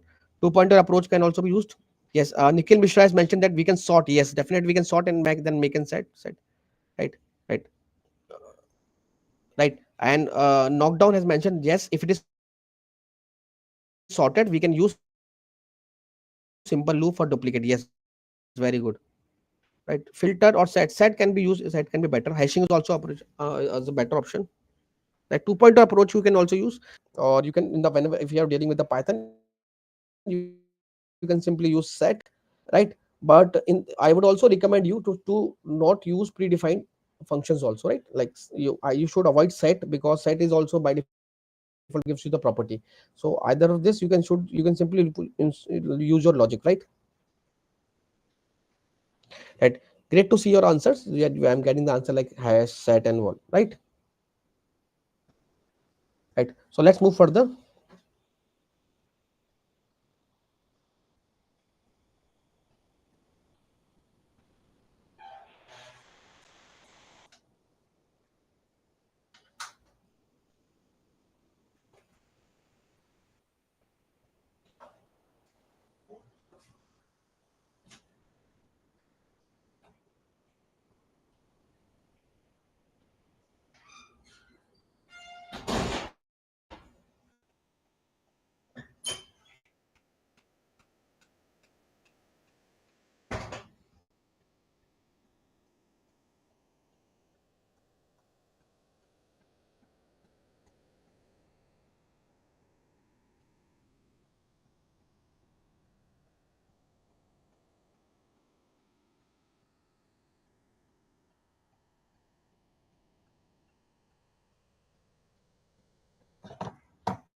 Now in the array you can do multiple position, you can do the multiple questions. There are so many questions in the array, right? File, like I mentioned, you in reverse an array, you can find the duplicates, you can find the second largest values, you can find any suppose kth largest and smallest value in the array, right? You can move all the zeros. Suppose you can, there are zeros in the array, you can move all the zeros to the end of the array, right? You can find the leaders in the array also, right? That you can simply do the in the array, right? And like most of the students have mentioned that I can also use the hash, but if you have to use a set in the Java, you must have the knowledge about this library, java.util.hashset, right? Hash set, by the help of hash set you can simply make this, right? You can simply write this code, right? Clear, right? So I can take an example also, let's see. Okay, we will take some example also in the after some time. So these are the basic some of the like some of the questions in the array in the Java, and if you're not able to solve this, you can simply ask me, right? Now let's move to the next data structure, which is very important. So now let's move to the next data structure which we need to understand is the stack, right? So stack is one of the quite important data structure which we can see nowadays, right?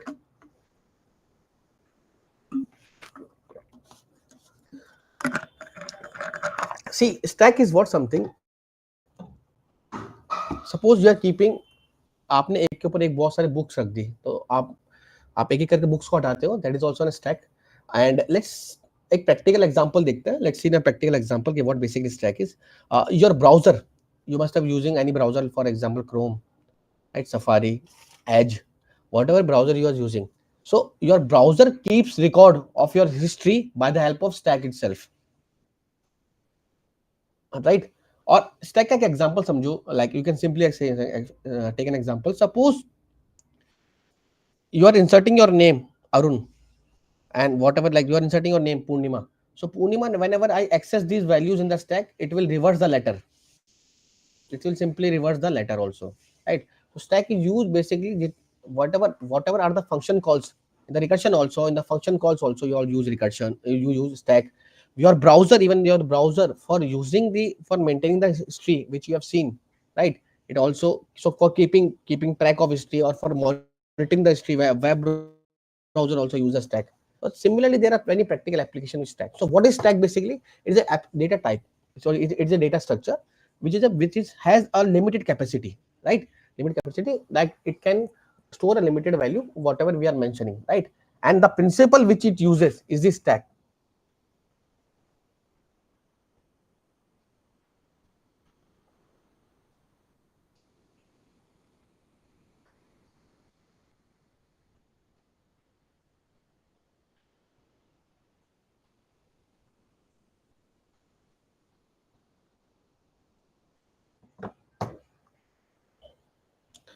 So stack is basically what, a data structure which comes with the property that is LIFO, last in first out, right? So suppose you have so many things, like you have kept each thing above all, one after one, and then you are accessing the last element first, where you are using LIFO principle. So suppose you are designing an operating system, and you know you want that uh, in some kind of processes, in some kind of processes, they need to be accessed in the reverse orders. For example, the process which has come last, that needs to be executed first, right? In that case you will be using the stack data structure, right?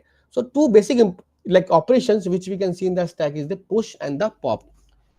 Two basic operations which we can see, right? Right.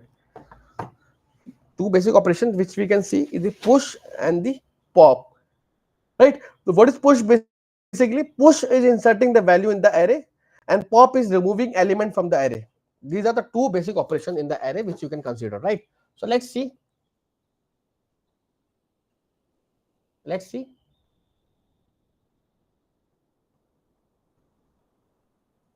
This is an stack, and stack can be implemented with the help of array, right?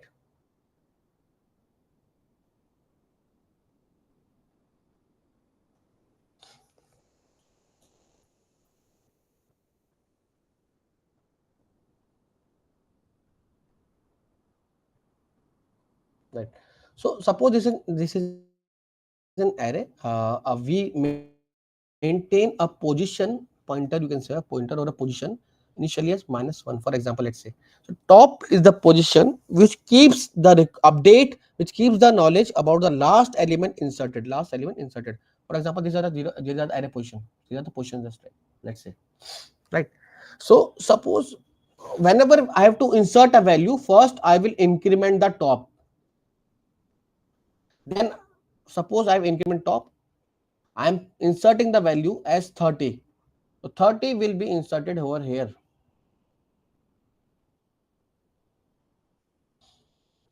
Right. So inserting means I am using the operation push. Push operation what does? Then 40. The first 40 will top will come to the next position, next empty position, and then you will store. And then again top comes to the next empty position, then. And this is how you can reach to the maximum position. So you have reached to the maximum position. So top has reached to the maximum position. Over this, you cannot insert any new value, and this situation is called as overflow. Right? So this situation is called as overflow. Clear? Right? So this situation is called as overflow.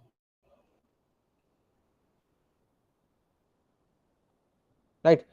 Anshul has asked another map should be used in the CPP.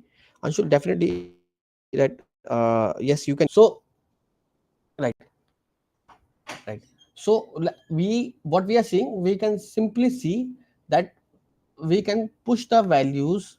We can push the values in an array by the help of top position, right? And whenever the top reaches to the maximum position, the situation is overflow. Now let's come to the another operation, that is pop. Pop means to remove the elements, right? To remove the element, right? So suppose you have removed the element 80, last element, top will come below, right? Now you have removed the 70, the top will come. Now top is pointing 60, now you have removed the 60 also. Now you have removed 60, now you remove removing 40, let's say. Then now you're removing 30 at the top. And now again the top has, so suppose this is the maximum position and this is the minimum position. So top, whenever top is coming below the minimum position, right? So this situation is known as underflow. Now tell me at overflow, everyone, tell me at overflow what operation I cannot perform if you think, and underflow what operation I cannot perform. Please suggest me. Please suggest me at overflow what operation I cannot perform, and at underflow which operation I cannot flow in the stack. Whatever you think like from this. Suppose if the stack is overflow, suppose that we have reached to the maximum position. Now tell me at overflow which operation I cannot perform, at underflow which operation I cannot perform. Please suggest me fast.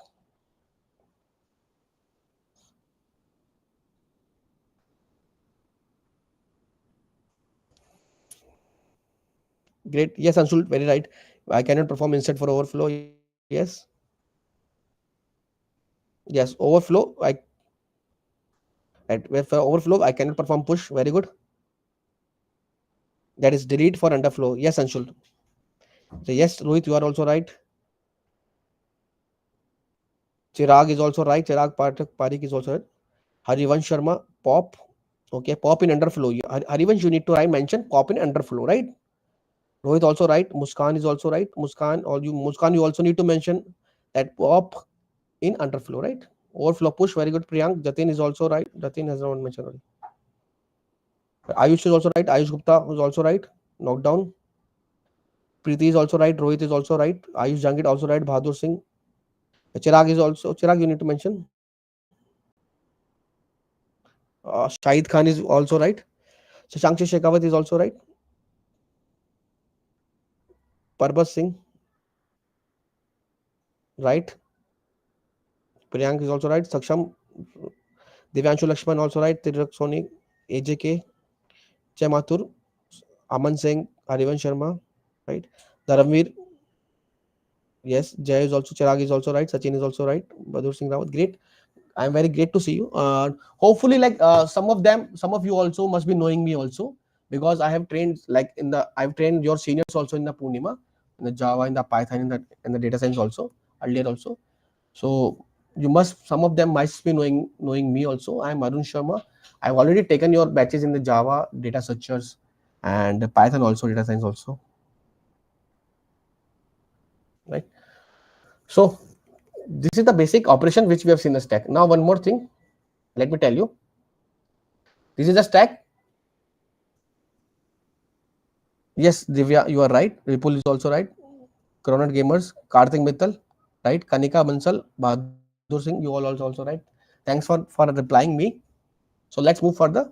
Keep replying, keep interacting, everyone. It makes us very, it boosts us, it boosts me also, and it motivates me also to like keep the session interesting and interactive.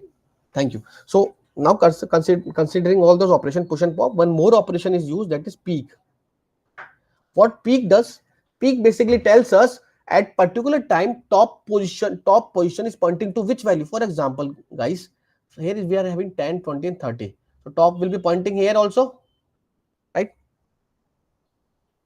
Top will be pointing here only, right? So top will be pointing here only, 10, 20 and 30. So top will be pointing here only. Now if top is pointing here, now peak, what it will do, peak will return the value where top is pointing, so it will return the value 30. Why 30? Because top is pointing the value as 30 at the current time. Top is pointing the value 30. So this is the basically peak operation is doing, right? Just a second.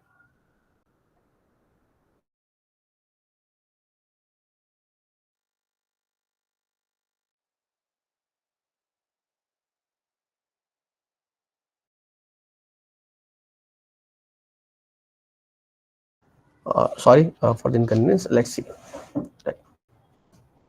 So we have seen the operation push, pop, and peak. This is like these three operation is all sufficient for us to use the stack, right? So let's come to the topic, right? These are the basic features about the stack. Don't worry, I'll share this sheet also with you, right? What we need to understand the logics and everything, right? So basic features of the stack are, stack is basically, we know all we always know that stack is order list. It works on the LIFO. We know the push, we know the top, we know the overflow, we know the underflow. And where you can use the stack, you can use the parsing. Parsing is done, guys, parsing is used for the compilers. So whenever you are making any compiler, so then you need to use the stack. And for the expression conversion also, you must have read infix to postfix, postfix to prefix also. And I will take an example also, don't worry. These are the basic, like you can implement. I've already mentioned that you can simply implement the stack with the help of array and linked list also, right? And these are the push operation, which I've already mentioned you how the push operation is performed, right? So these are the basic operations. The push, pop, peak is full, check whether stack is full or not, is empty, check whether stack is empty or not, right? So what we will seeing up now, we will seeing further algorithms, right? We will seeing how the algorithms of the stack operations. And don't worry, we will also make a program in the Java itself, so that how we can use, how we can implement all these operations in the programming language as well, right? These are the basic operations which we are seeing in the stack. There's a push, pop, peak, is full and is empty, right?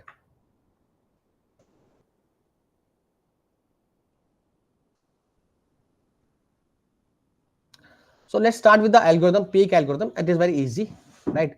So let's start with the peak algorithm. So I have just written a procedure, an algorithm. So what I have written, begin procedure, procedure name is peak, the algorithm name is peak. So what I'm just returning stack, I'm just hitting the value which is pointing at the top position in the stack. right? So for example here,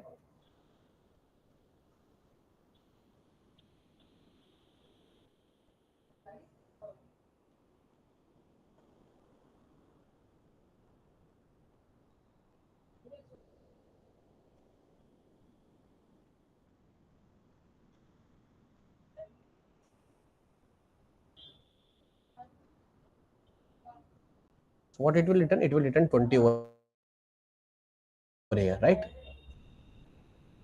Okay, this is an example, right?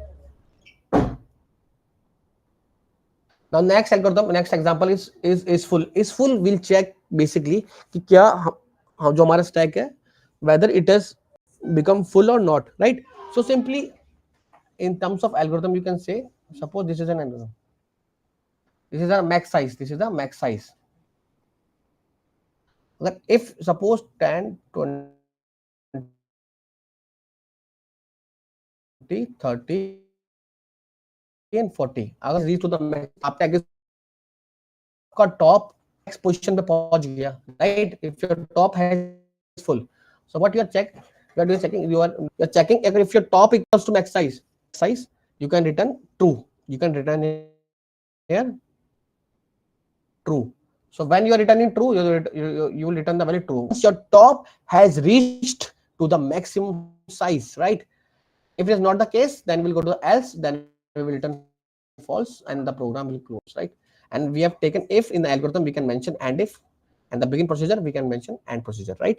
So this is the basic algorithm of to check whether stack is full or not. Hopefully it is got, like everyone has understood, is very basic.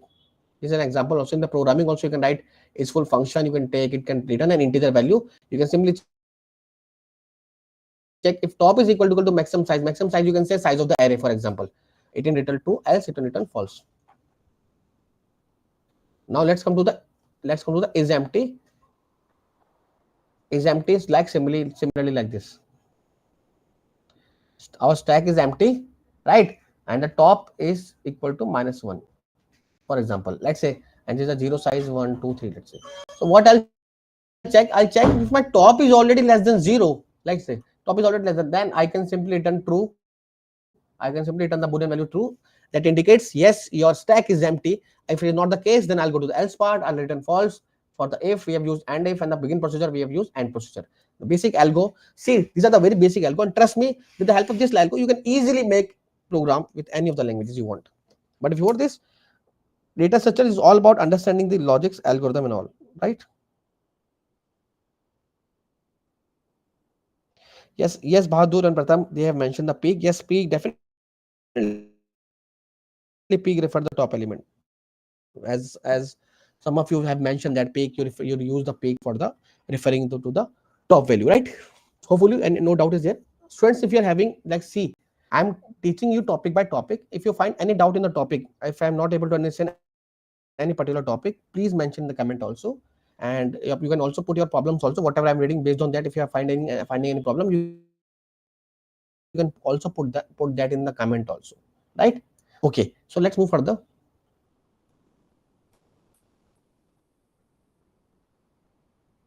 Now come to the push operation, which is the main part.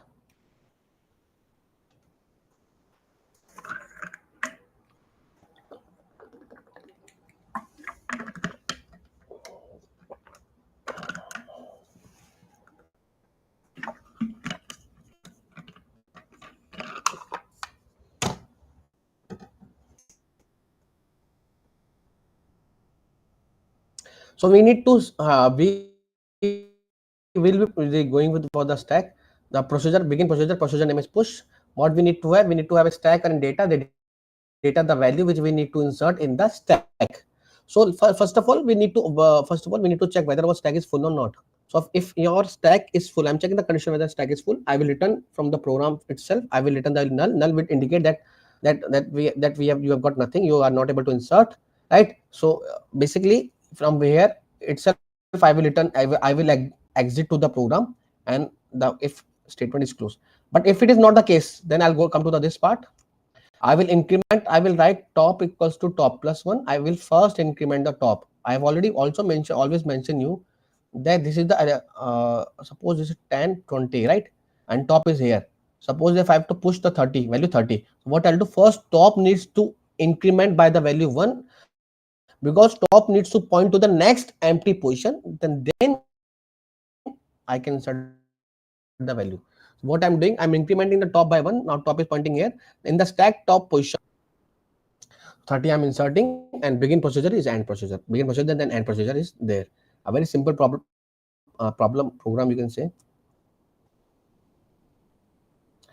And you can simply make this in the C also, like I have mentioned the program. You can take a function in which you will take a data, integer data as a parameter. You will check if it is not full, is full. If it returns false, if full returns false, then it will become true, and you can insert the value top equals to top plus 1 stack top. You can push the data, else you can simply write could not insert the data. This is just an example. Now coming to the next.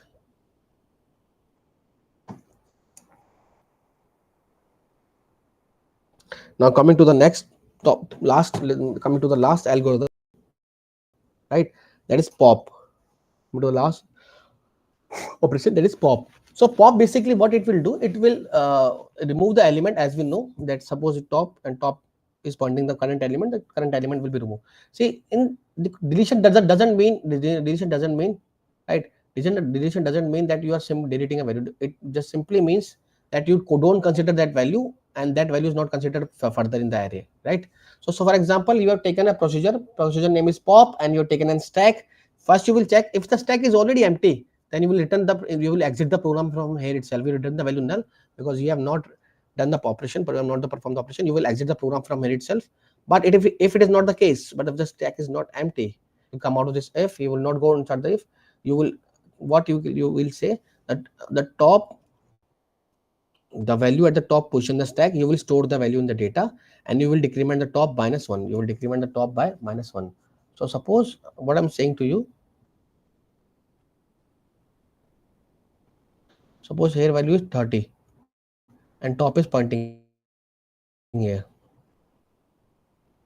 So what you will do, you store the 30 into a variable, let's say data, and top you will decrement the top here. So the now the last element will be considered this 20.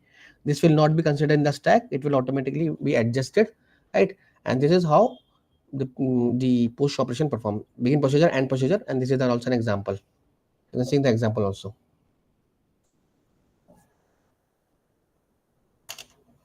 right?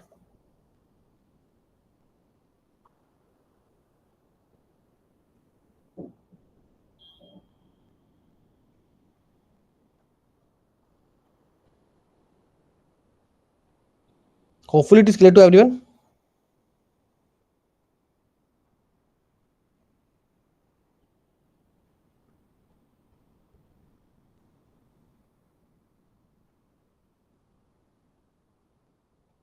Right, in a Java also you can implement the stack with the help of stack class also you can use, because there is a predefined class in the Java, is the util library stack, or you can simply by implement the stack with the help of basic logic also, right? So there is no as such requirement like you can implement the stack also in the for the C++ also you can implement, because C++ there is a standard library, standard template STL, which you have heard, STL standard template library, right? So that also you can use, right? And in the Java also itself you can use it, right? Right.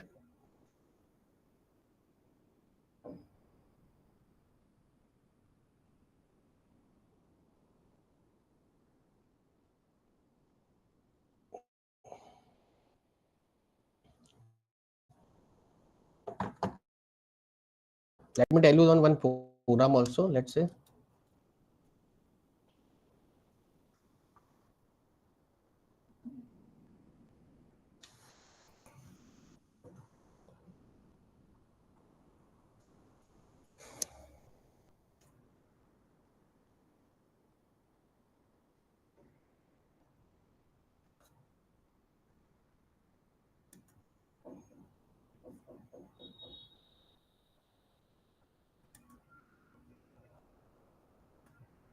So let's make a program of stack.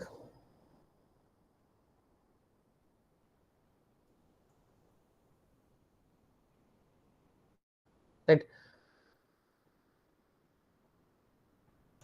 Right, you can simply see in the for I'm telling you about the updated code, right? Updated library. So in the Java, the util package, you must have heard, there is a predefined class. You can simply use stack, right? You can simply write stack, right? Right, see, a stack is a predefined class in the util package, in the util sub package in the Java main package. And I'm telling you, because like Java has a predefined function on the stack. Same program you can also make by simple logic also, but I would recommend you can use both the logic, right? I will tell you both the program, don't worry, right? But I'm telling you the updated one, that how you can use the stack class in the Java to perform the operation, right? So simply you can use this stack class, right, to create instance, to create objects of the stack class to perform the operation, right? So how you will write this? Simply write stack. You will use the stack class, and then what we need to do is we need to define the type, right? You need to define the type. The type is integer, right? Type is what? Integer. So that means the kind of data the kind of instances which you will be using in the stack class. So what is this? This is a list, basically. Stack, basically you are using class to create a list of integers, right? And then you can writing simply a name, object name, stk, right? And you can write like you can simply write with that, let the instance is p, right? P for Poornima equal to new, right? Stack. So basically what you are doing, you are simply creating instances, objects of the class in stack class, right? So stack class objects you are basically you are creating, and stack is a predefined class. Integer the type of data which you will be inserting in this list. P is the object by which you will perform the operations, and new keyword is basically you can see assigning the value, like basically creating the instance, right? So this is how you can simply create an instance of a list. This is a Java array list, basically. This is the basically this is the part of the collections, right? If you must have about, right? Right. So now let's take a boolean value which will check basically whether our stack is empty or not, right? So let's say the variable is check, right? And it will, there is a function called empty function basically checks whether our stack is empty or not, right? Whether stack is empty or not, right? So we are checking basically, this is how you can simply check. I've taken a variable check. You can take any variable, and p is what? P is our the instance of the stack class, right? So p is the instance of stack class. I am just simply checking. So this empty, this particular basically empty func method will check, will check whether it is empty or not, and stack is empty or not, and it will return the boolean value which will be stored in check, right? This is how, like, hopefully you are getting that, right? So basically let's, you can also print this value also, system dot out, right? You can value here, you can check the value also here, right? Like you can print the value check over here, right? Yes or no, you can simply find, right? Or you can simply write like this also. You can simply write whether, whatever you can write, anything, whether stack is empty, right? And you can, the Python, in the Java, you can print two values with the help of plus, right? So this is how, like, you can simply, I'm just printing whether the stack is empty or not, right? So this is how. Now whenever I need to insert the value in the stack, I simply need to use a predefined function which is given in the stack class, and that is push. So p is the object. How will you perform this? Object of this p is stack class object dot push method. This push method is basically defined, and inside the push function you need to pass the value which you want to push into the stack. I'm right. So I'm putting the value of 20, 30, 40, 50. So these are, let's say, 5 values we are inserting in the stack. So what we have done, suppose बच्चों अगर कई लोगों के लिए आप नए हो, आपको नहीं समझ में आ रहा है, तो आपको वापस से रिपीट करता हूँ. यूटिल एक पैकेज है, स्टैक एक क्लास है, इसके अंदर स्टैक क्लास का हमने एक इंटीजर, मतलब स्टैक क्लास जो लिया, इसमें जो हमने इंस्टेंसेस बनाया, दैट विल स्टोर द, ये इंस्टेंसेस के जो स्टैक क्लास है, ये बेसिकली जो इंस्टेंस स्टोर करेगी वो इंटीजर के फॉर्म में करेगी, डेटा जो स्टोर करेगी इंटीजर फॉर्म में करेगी। पी इज एक ऑब्जेक्ट इंस्टेंस है बेसिकली स्टैक क्लास का, ये डिक्लेयर करने का तरीका है। हमने एक चेक एम्प्टी मेथड है, is a method which checks whether stack empty है या नहीं। नाउ अगर एम्प्टी है हम लोग क्या कर रहे हैं, हम लोग बेसिकली स्टैक पे पुश कर रहे हैं। हाउ विल यू पुश, जो ऑब्जेक्ट आप जितने भी operation, the operation which you will be performing on this stack you will only doing by this object. So whatever object you're considering, only that will be used to all perform all the operation, whether you are using push, whether you are using pop. So push method you are using to perform this, right? Clear? Now suppose, now let's print out this value also. Wait. So now I will print all those values, right? System, like how will you print this?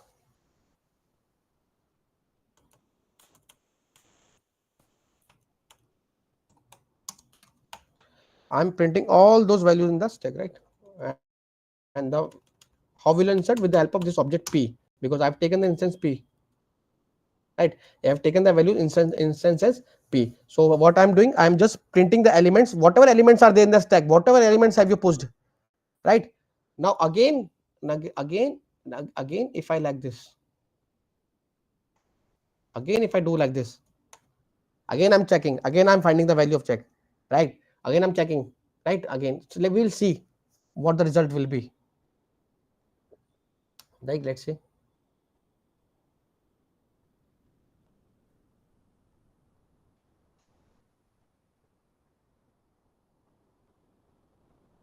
See, this is the output. First, right? First, we are getting whether stack is empty. It is getting true. It is getting true. Now the stack values 10, 20, 30, 40, 50. We have written, we have inserted the values. Now again we are checking over here. Stack is empty or it is false. Hopefully it is clear to everyone. Code. Hopefully the code is clear to everyone.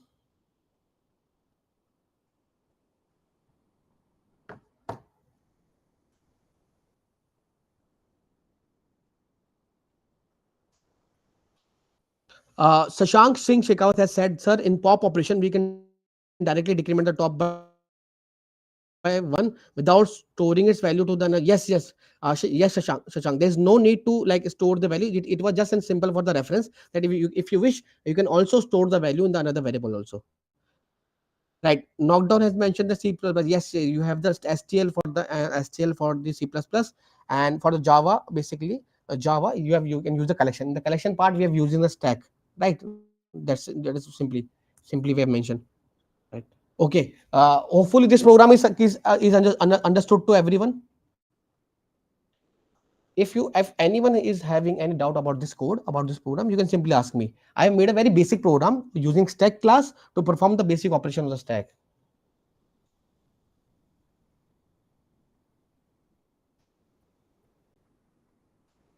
Any doubt? So you can also take the screenshot of the same if you wish. You can take the screenshot of the code also if you wish. You can have the screenshot of the code. Now we are moving to the next topic, that is queue. Hopefully it is clear to everyone. Great to see your responses, everyone. I'm very like I'm great to see you all like encouraging me, and you're all interacting with me. That sounds good. And so let's continue to the next topic. Don't worry, this all notes which I'm like telling you, the topics which you'll get the notes for sure from my side. Still you have any problem, you can ask in the next class also. Suppose teaching today, for example, let's say stack, array, I'm whatever topic I'm doing. You can now today you can go to your home, you can go to your place, and then you can again start practicing the questions, and same questions, any question you want, you can ask me in the next class also. Like whatever problem you are facing, you can simply ask me, right? But meanwhile, like we have a shortest time, I'll try to cover as many topics as possible, right? Great. So now let's move to the next topic. That is, if you want me, like that we have some shortage of time. If you want me, I can take more examples of stack. Don't worry. If you want, you just need to, right? If you want, I can take more example array. Meanwhile, I am just moving to the next topic, that is queue, right? So that we can complete the things in the time.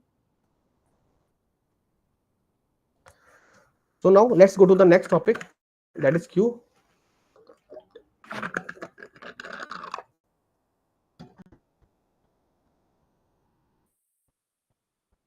I'm seeing a topic that is a queue. I'm seeing a topic that is Q. Now, Q is one of the important topic we see in the IT industry, in the data structure. Why is it? Yes. Like a very good question has been asked Shashank Shekhawat. A very good question also has been asked by Shashank.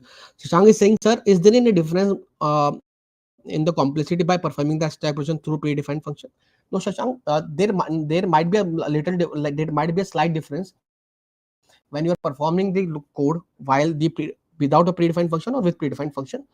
Predefined function only help you to decrease the code size in terms of, right, to decrease the code size, but it is not the surety that it is the optimum solution, it is the best optimum solution. It is not the case that it is the best optimum solution. Further you can make your own logic also, because in the industry what I have seen so far, that they don't allow you in the, some of the companies don't allow you to use the predefined function. So there might be some change, there might be some slightly difference in the complexity when you are using the predefined or when you are not using the not predefined. It depends totally upon your logic, right? If you are not using the predefined function, predefined things like for even we have used stack, then you can simply, it depends how your logic is built, how smart your code is. On that only it depends the complexity. Simply you can't compare with the predefined function, not predefined function about the complexity. Complexity will totally depend upon your code. But the only thing which can help you, the predefined thing, is that it can simply reduce your LOC, that is lines of code, or you can say KLOC, thousands lines of code, right? Kilo lines of code, right? This is the basic difference, right?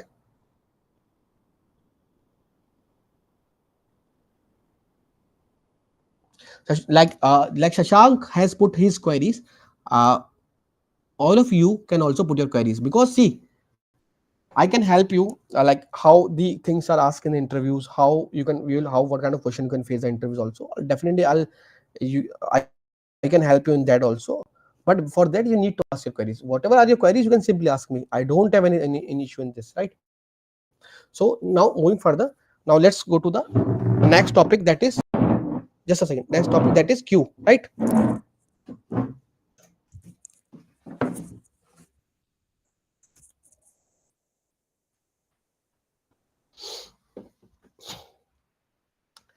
So Q basically is what? An abstract data structure. Now our term hits me very, like very often we like get a term with abstract data structure. And trust me guys, you like, whenever like you will seeing the data structure, you must be hearing about the fact abstract data structure. Can anyone tell me in a simple example what is basically abstract data structure? In simple language, what is basically abstract data structure?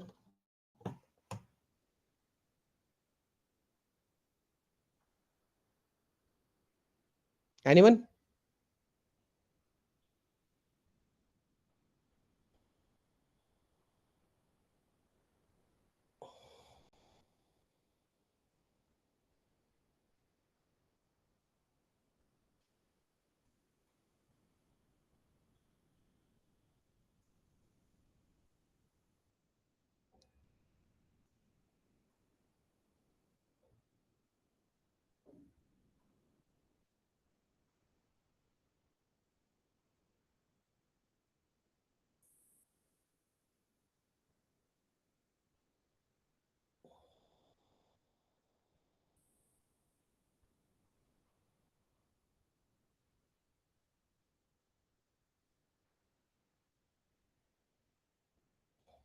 uh, Anshul has given me answer. Sir, only function is knows, implementation is hidden. But you know, don't know the implementation is hidden, but you know, don't know the implementation is hidden. So abstraction, so abstraction you know the functionality. So what you are having, you are getting a cell phone, you are getting a call, you are receiving it, you are cutting it the call, you are having the conversation, but you don't know how the signal are going, how data is transferred, you don't know about that. That is called abstraction. But when it comes to abstract data, like let me take an example. When it comes to abstract data, like let me take a very easy example, right? Suppose you have lot of books. Suppose you have lot of books, and right? In a stack manner, like suppose so the last book will be accessed first, then for example Shashank comes, then Shashank what does? Shashank arranges the books in a queue. The first book will be accessed first, the second book will be accessed second, right? Then suppose it is a, right? How do you apply the logic? How do you apply the logic or a particular data structure? That is basically all about abstract data structure, right? How do you implement the logic? How do you implement the functionality on a data structure, right? How do you implement the algorithms on data structure? For a stack, I'm telling you basically for so that you don't face any issue in the interview. Karthik Mittal has also said the logical description of the data. Yes, you can mention somehow. You can also mention the same also, right? Right. Right. So now come to the queue. Coming back to the topic again. Let's understand the queue abstract data structure. So queue is a basically similar to in terms of stack. See, in the stack what we were facing, we were seeing the result like this: 30, 40. So in the stack,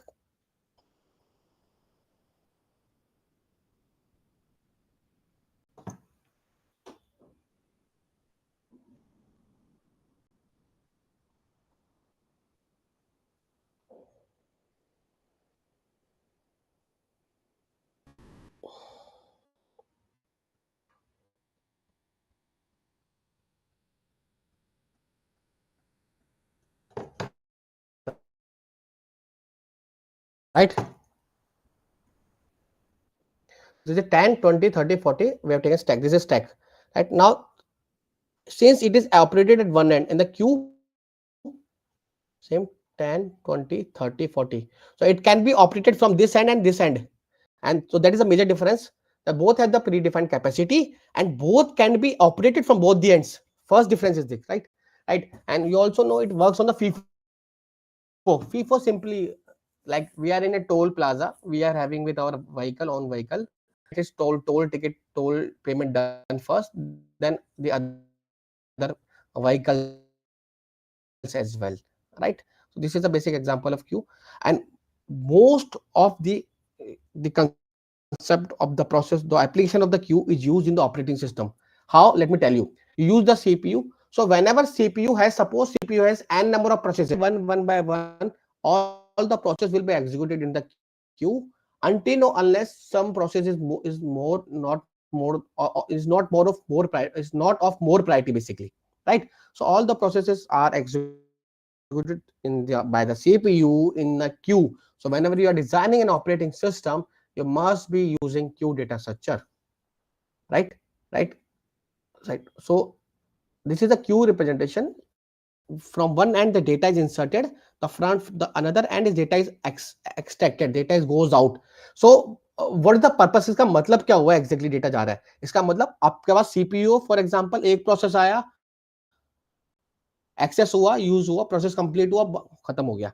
this is what basically in and out about, right? Because हम लोग क्यों पढ़ते हैं, हम लोग ये सोचते हैं कि क्यू में बेसिकली क्या हो, data in data out. This is not about the case. Q data Q का मतलब ये हुआ कि बेसिकली एक प्रोसेस आया, वो यूज हुआ, एग्जीक्यूट हुआ, देन खत्म. तो इंसर्ट हो रहा है पाइपलाइन में, सीपीयू की पाइपलाइन में, मतलब इन हुआ, एग्जीक्यूट हो रहा है, दैट इज मतलब आउट हुआ, यानी आ गया. और इंसर्ट ऑपरेशन को, in the insert operation is known as enqueue and right. This is how you perform the operation, the enqueue as well as the DQ, right? These are the two basic operations. Sorry, NQ to add the values and DQ to remove the values. Similarly, peak basically I will tell you in the later in this later what basically peak is doing. We will also see is full. It will check whether queue is full or not. Is empty, will check whether performing in the NQ DQ is empty, is empty, right? I will tell you few things about queue, and trust me, you will clear about the queue throughout your exam. your whole life. So please understand carefully. Once you get the logic of the queue, you will not have the problem in the show, right? So NQ means data storing, DQ means accessing the data.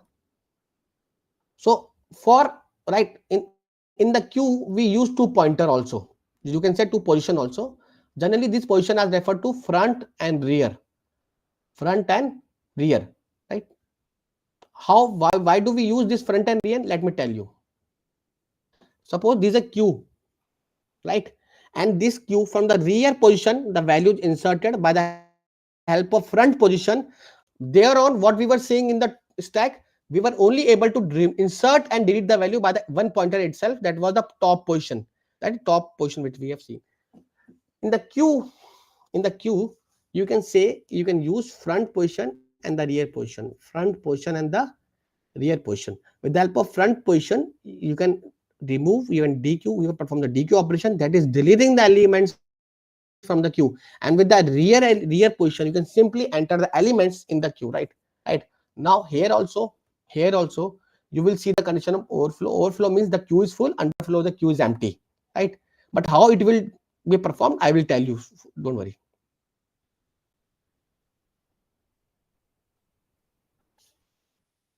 Hopefully my screen is visible to everyone. If my screen is not properly visible, image is not properly visible, please let me know. Karthik Mittal has said me,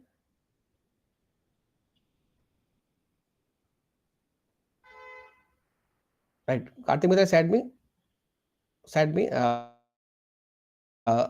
abstract data type stack queue linked list tree. Yes, these all are the abstract data type, Karthik. They stack queue linked list tree, right? So, right.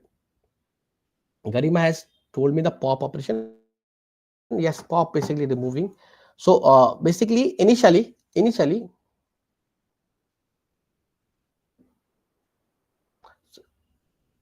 suppose initially the queue is empty.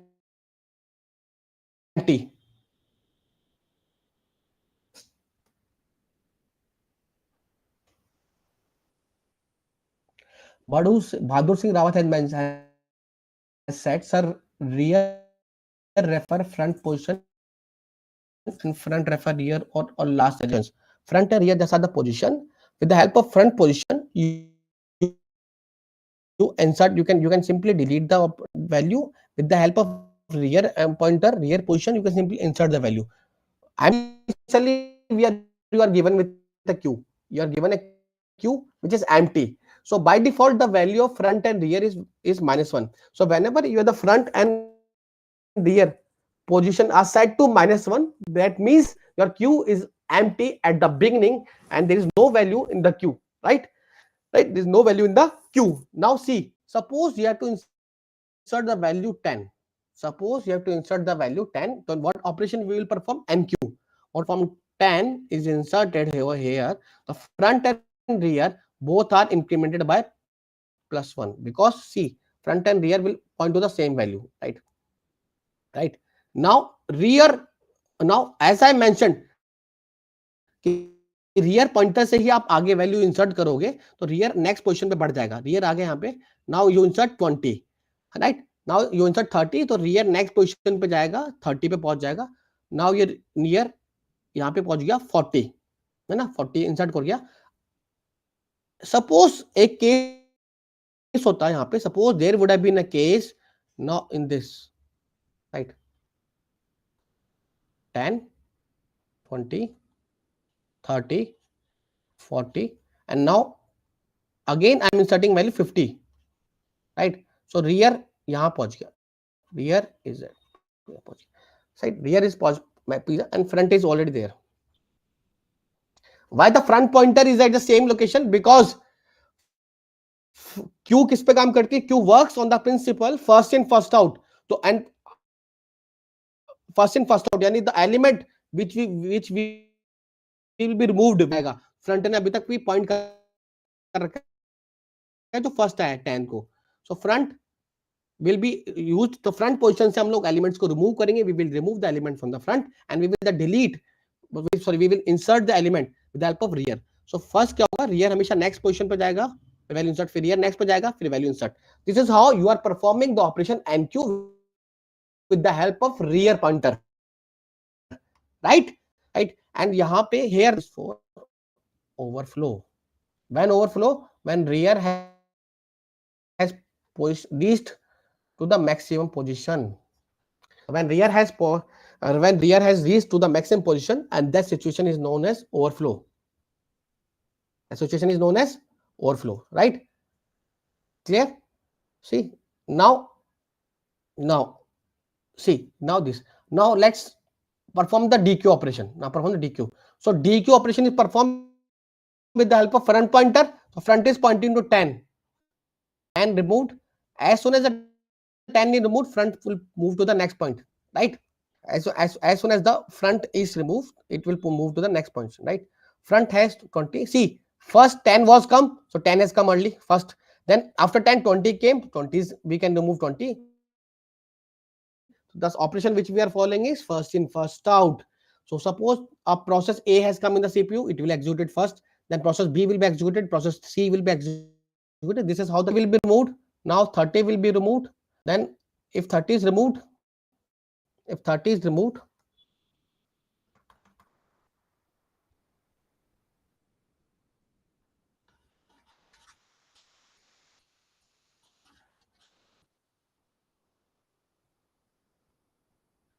now 30 is removed. Suppose 30 is removed. Now what will I get? I'll get like this: the rear and the front 40. Now the 40 is deleted. Now 40 is deleted.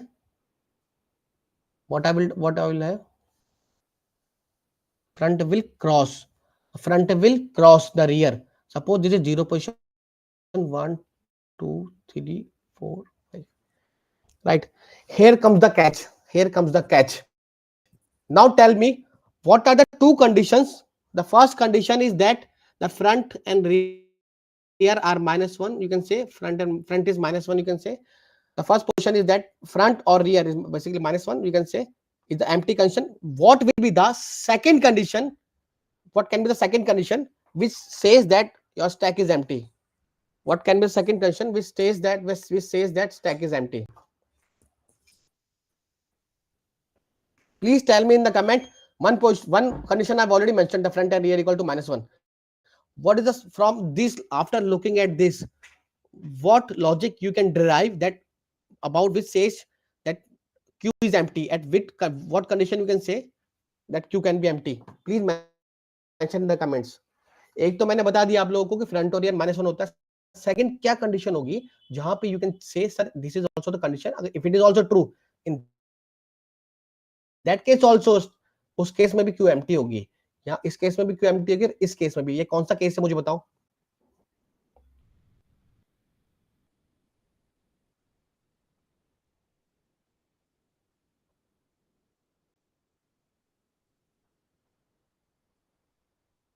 Anshul has said be front equal to Anshul.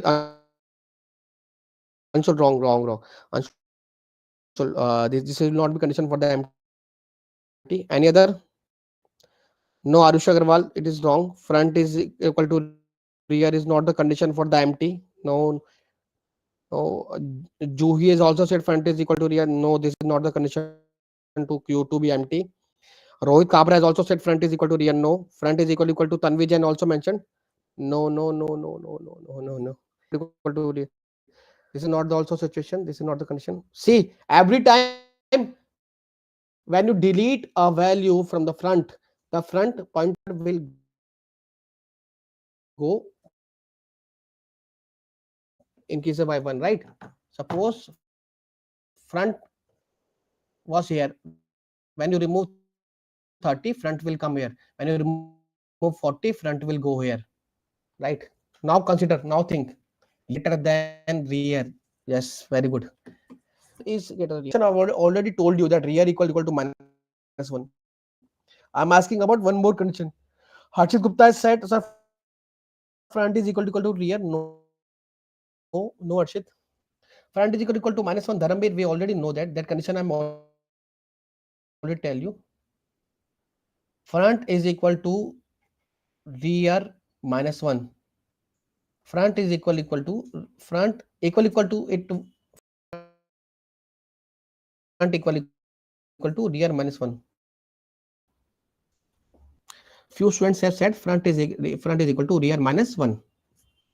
So basically front rear, basically you can also said, you can simply write front is equal to Priyank Maharshi has said that Aman Singh has said the right condition, front equals to rear plus 1. That is the actual thing, front equals to rear plus 1. That is the actual actually. The right answer, exact answer which I have got from is the Priyank Maharshi. He has said that front is equal to rear, from the right answer I've get starting from Aman Singh. He has said the front equals to rear plus 1. Yes, because rear is for the third position, the front is fourth position. So whenever the front is crossing the rear, then I can say it is an empty condition. It is an empty condition, empty Q condition, right? Hopefully everyone has got, right? Hopefully everyone has got the logic. Yes, the value of front, not the value. Juhi have said the value of front becomes greater than the rear. No, Juhi, the position, the position of front. This is the logic, guys. This is the logic, right? This is no problem, right? Any doubt? Still anyone having any doubt? Please let me know. Because see, front front will be one more than the rear. That is the empty condition. Yes, front is so whole times. What are it is very easy that your rear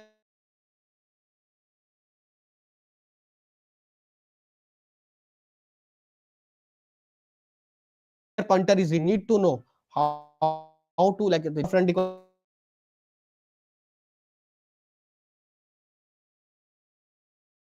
to minus 1. The second condition you can say, other condition, that if the front is equal to minus 1, you can say now our Q is empty. Why I have taken so much time explaining this? Because once if you are dealing, if you will be dealing with the empty circular Q also, in that case also you won't be able to, like, you will be able to find a difference. Manvinder Singh, you can write front equals to rear plus 1, not front plus 1 equal to rear, because front is rating, right? Front equals to rear plus 1. When do we use is full? Is full simply begin procedure is full. If you check, if your rear equals to rear reaches to the max size, right? If your rear reaches to the maximum size, like here, our Q is full. That already then we will return true, else return false. If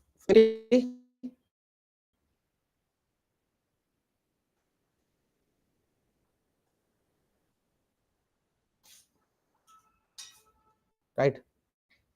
Next one is empty. Is empty simply see front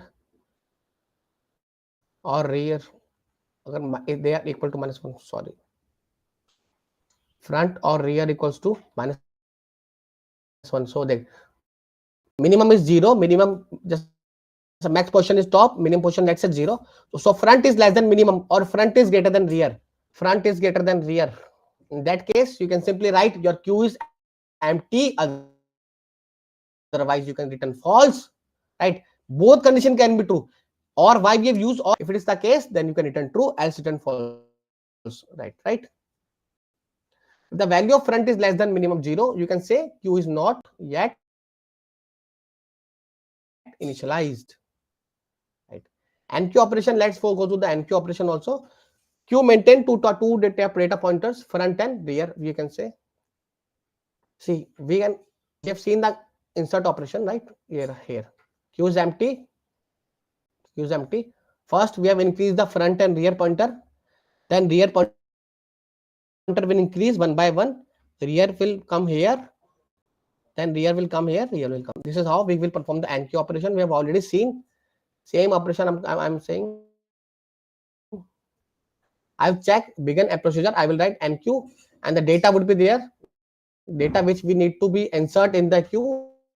I will check if queue is already full. I will return the overflow, and I will return from the here itself in the program. I will not go further because I will return the message as overflow. I will return from if it is not the case, I will increment the rear equals to rear plus 1, rear equals to rear plus 1. I will increment the rear by 1, and at the rear position I'll simply return the data. I will simply insert the data, right? What I'm saying, if first rear is there, check if it is not overflow, I will increment the rear by 1, and the queue rear position I will insert the data. I will return it true, and I'll end the procedure. And now the DQ operation. DQ operation we also know. Begin procedure DQ. I will check if my queue is empty. I'll check if my queue is empty. If it is empty, then I will simply return underflow. I'll simply return underflow. Why? I will exit the program from here itself, right? If queue is empty, I cannot perform the DQ operation. And if it is not the case, I will decrease the front. I will store the value at the front portion to a variable data. It is not the necessary if you store notes. And I will increment the front by 1. I will increment the front by 1. That data will not be considered, right? So what I'm doing the same.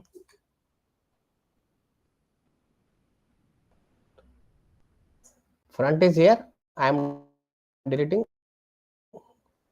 Front has come here, deleting. Front has come here. Every time front is increasing by 1, return 2. That's all.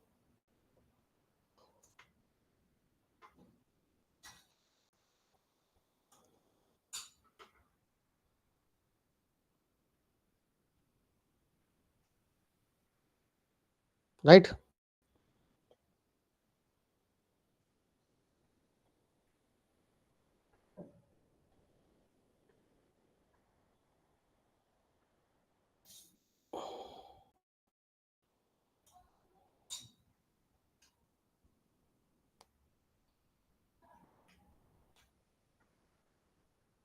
Right. So these are the type of queues which we can see.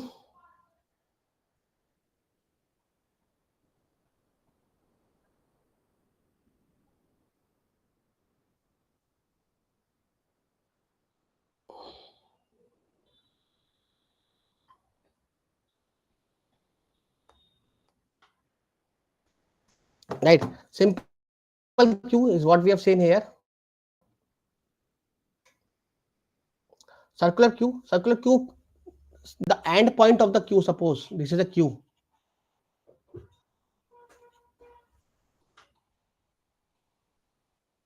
So if I join this last to the beginning of the queue, that is called circular queue. That is called a circular queue. Tomorrow class, don't worry, I'll take an example of circular queue also. But in the tomorrow class, we will take an example of circular queue also. How, and we will check. It's a small task assignment for you. You will see, you will make a circular queue, and you will check how it is behaving, how the condition of MTQ or DQ, MQ or DQ operation is performed, right? Right.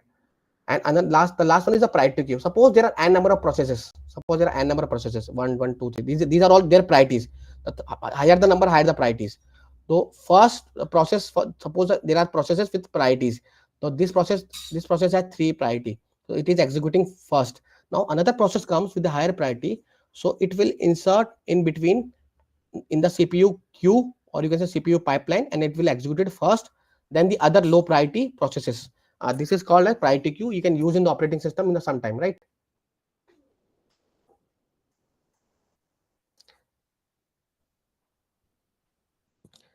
And the last one is the doubly-ended queue. Right? We sometimes we see doubly-ended queue, but generally we don't use it. So doubly-ended queue, what basically the only differentiate that the deletion and insertion can be operated in the both ends. From the both end, the deletion and the insertion operation can be performed in the DQ, right? Clear?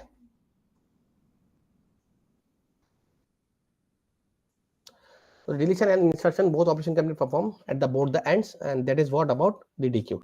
So these are all the types of queue which we have seen over here,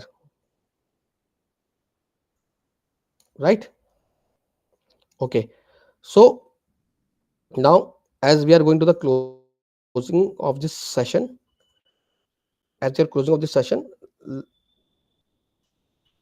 wait.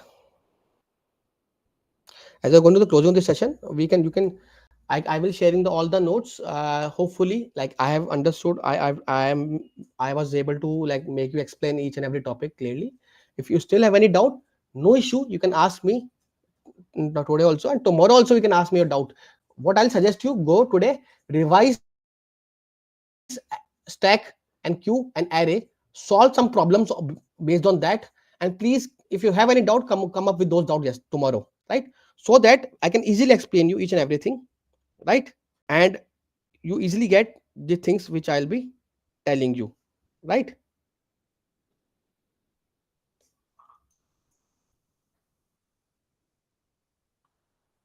Just a second.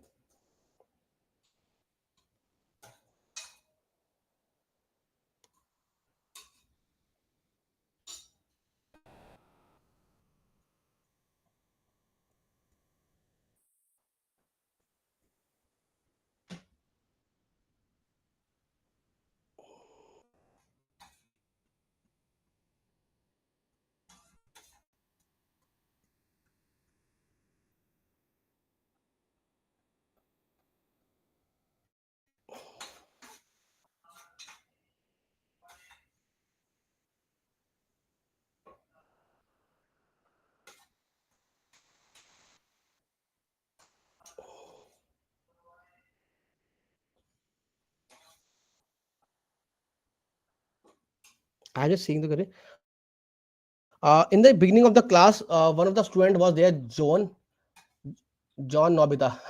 The name is very funny. John Nobita. He said that, sir, how to access different values by different ways. Like we want to access those array elements, 3n plus 1th element. John Nobita, like if you are there, you can simply ask me the question again, because I'm not able to understand your question actually, or you can simply elaborate. You have written, sir, how to access different values by different ways. Like we want to access those array element 3n plus 1th element, right?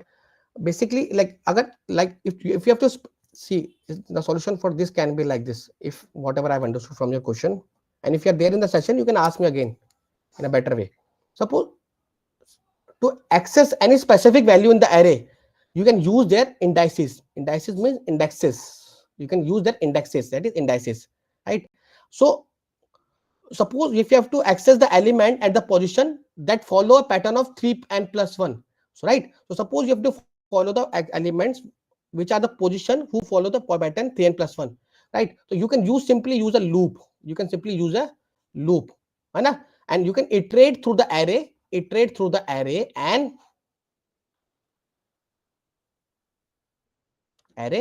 and simply can access those elements in a loop, right? Simply you can iterate through the array and you can simply access the element, right? For example, suppose you have taken an array ARR, right? So and you want to access the element at 3n plus 1 position, right? Like this, right?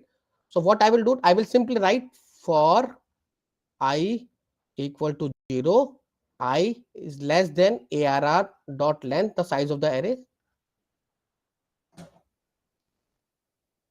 and I plus plus.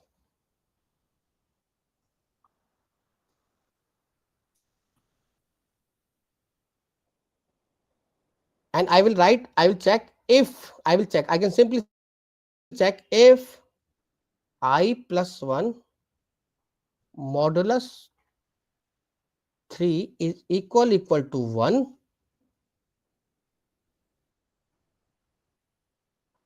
right? Then I can simply, right, what I'm doing, I am accessing the 3n plus 1 element in the array with the help of this, right? At each position, I'm checking whether in the format 3n plus 1, right? So what I'm doing, I'm accessing the element at 3n plus 1 position by this logic, right? using my array. This is the answer. Hopefully I've told you the solution which you are looking for. Still, if you have any doubt, you can ask me. So everyone, this is the like question which I faced, right? This is the question which I faced from you guys. Still, you think there is any other problem? You can simply ask me, or shall I close the session for today itself? I really like the sessions. I really like what is called stack. Stack Uttam, like I think you have joined now. Stack is basically data structure which works on the LIFO principle, that is last in first out, right? So this works on the this principle, last in first out, and this is the basic principle, right? So stack works like this. So thank you so much, everyone. I really like the sessions. Hopefully I was able to explain you in a better way. If still like there were some problems, you can definitely discuss with me, and I would be like happy if you come with the problems tomorrow. Let's meet tomorrow with more energy and more enthu, right? Thank you so much for in the class. Thank you, everyone.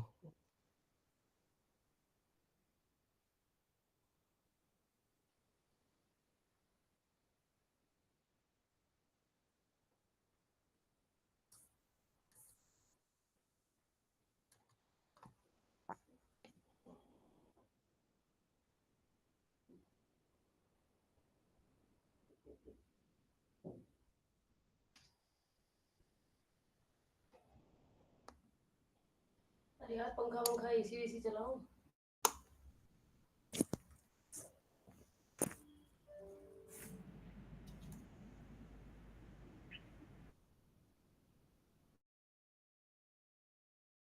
Thank you, Arun sir, for your session.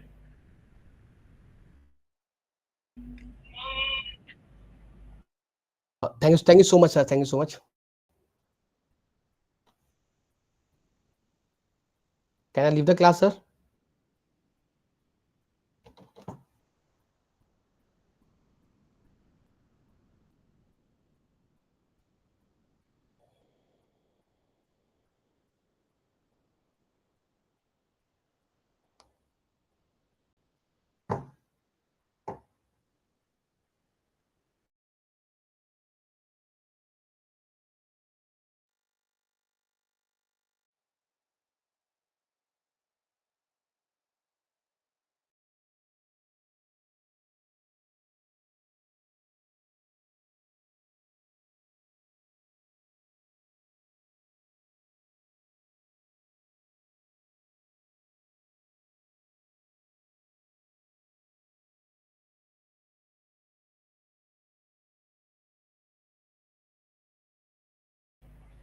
Sir, let me ask a student if they have any query left, and then we will close it.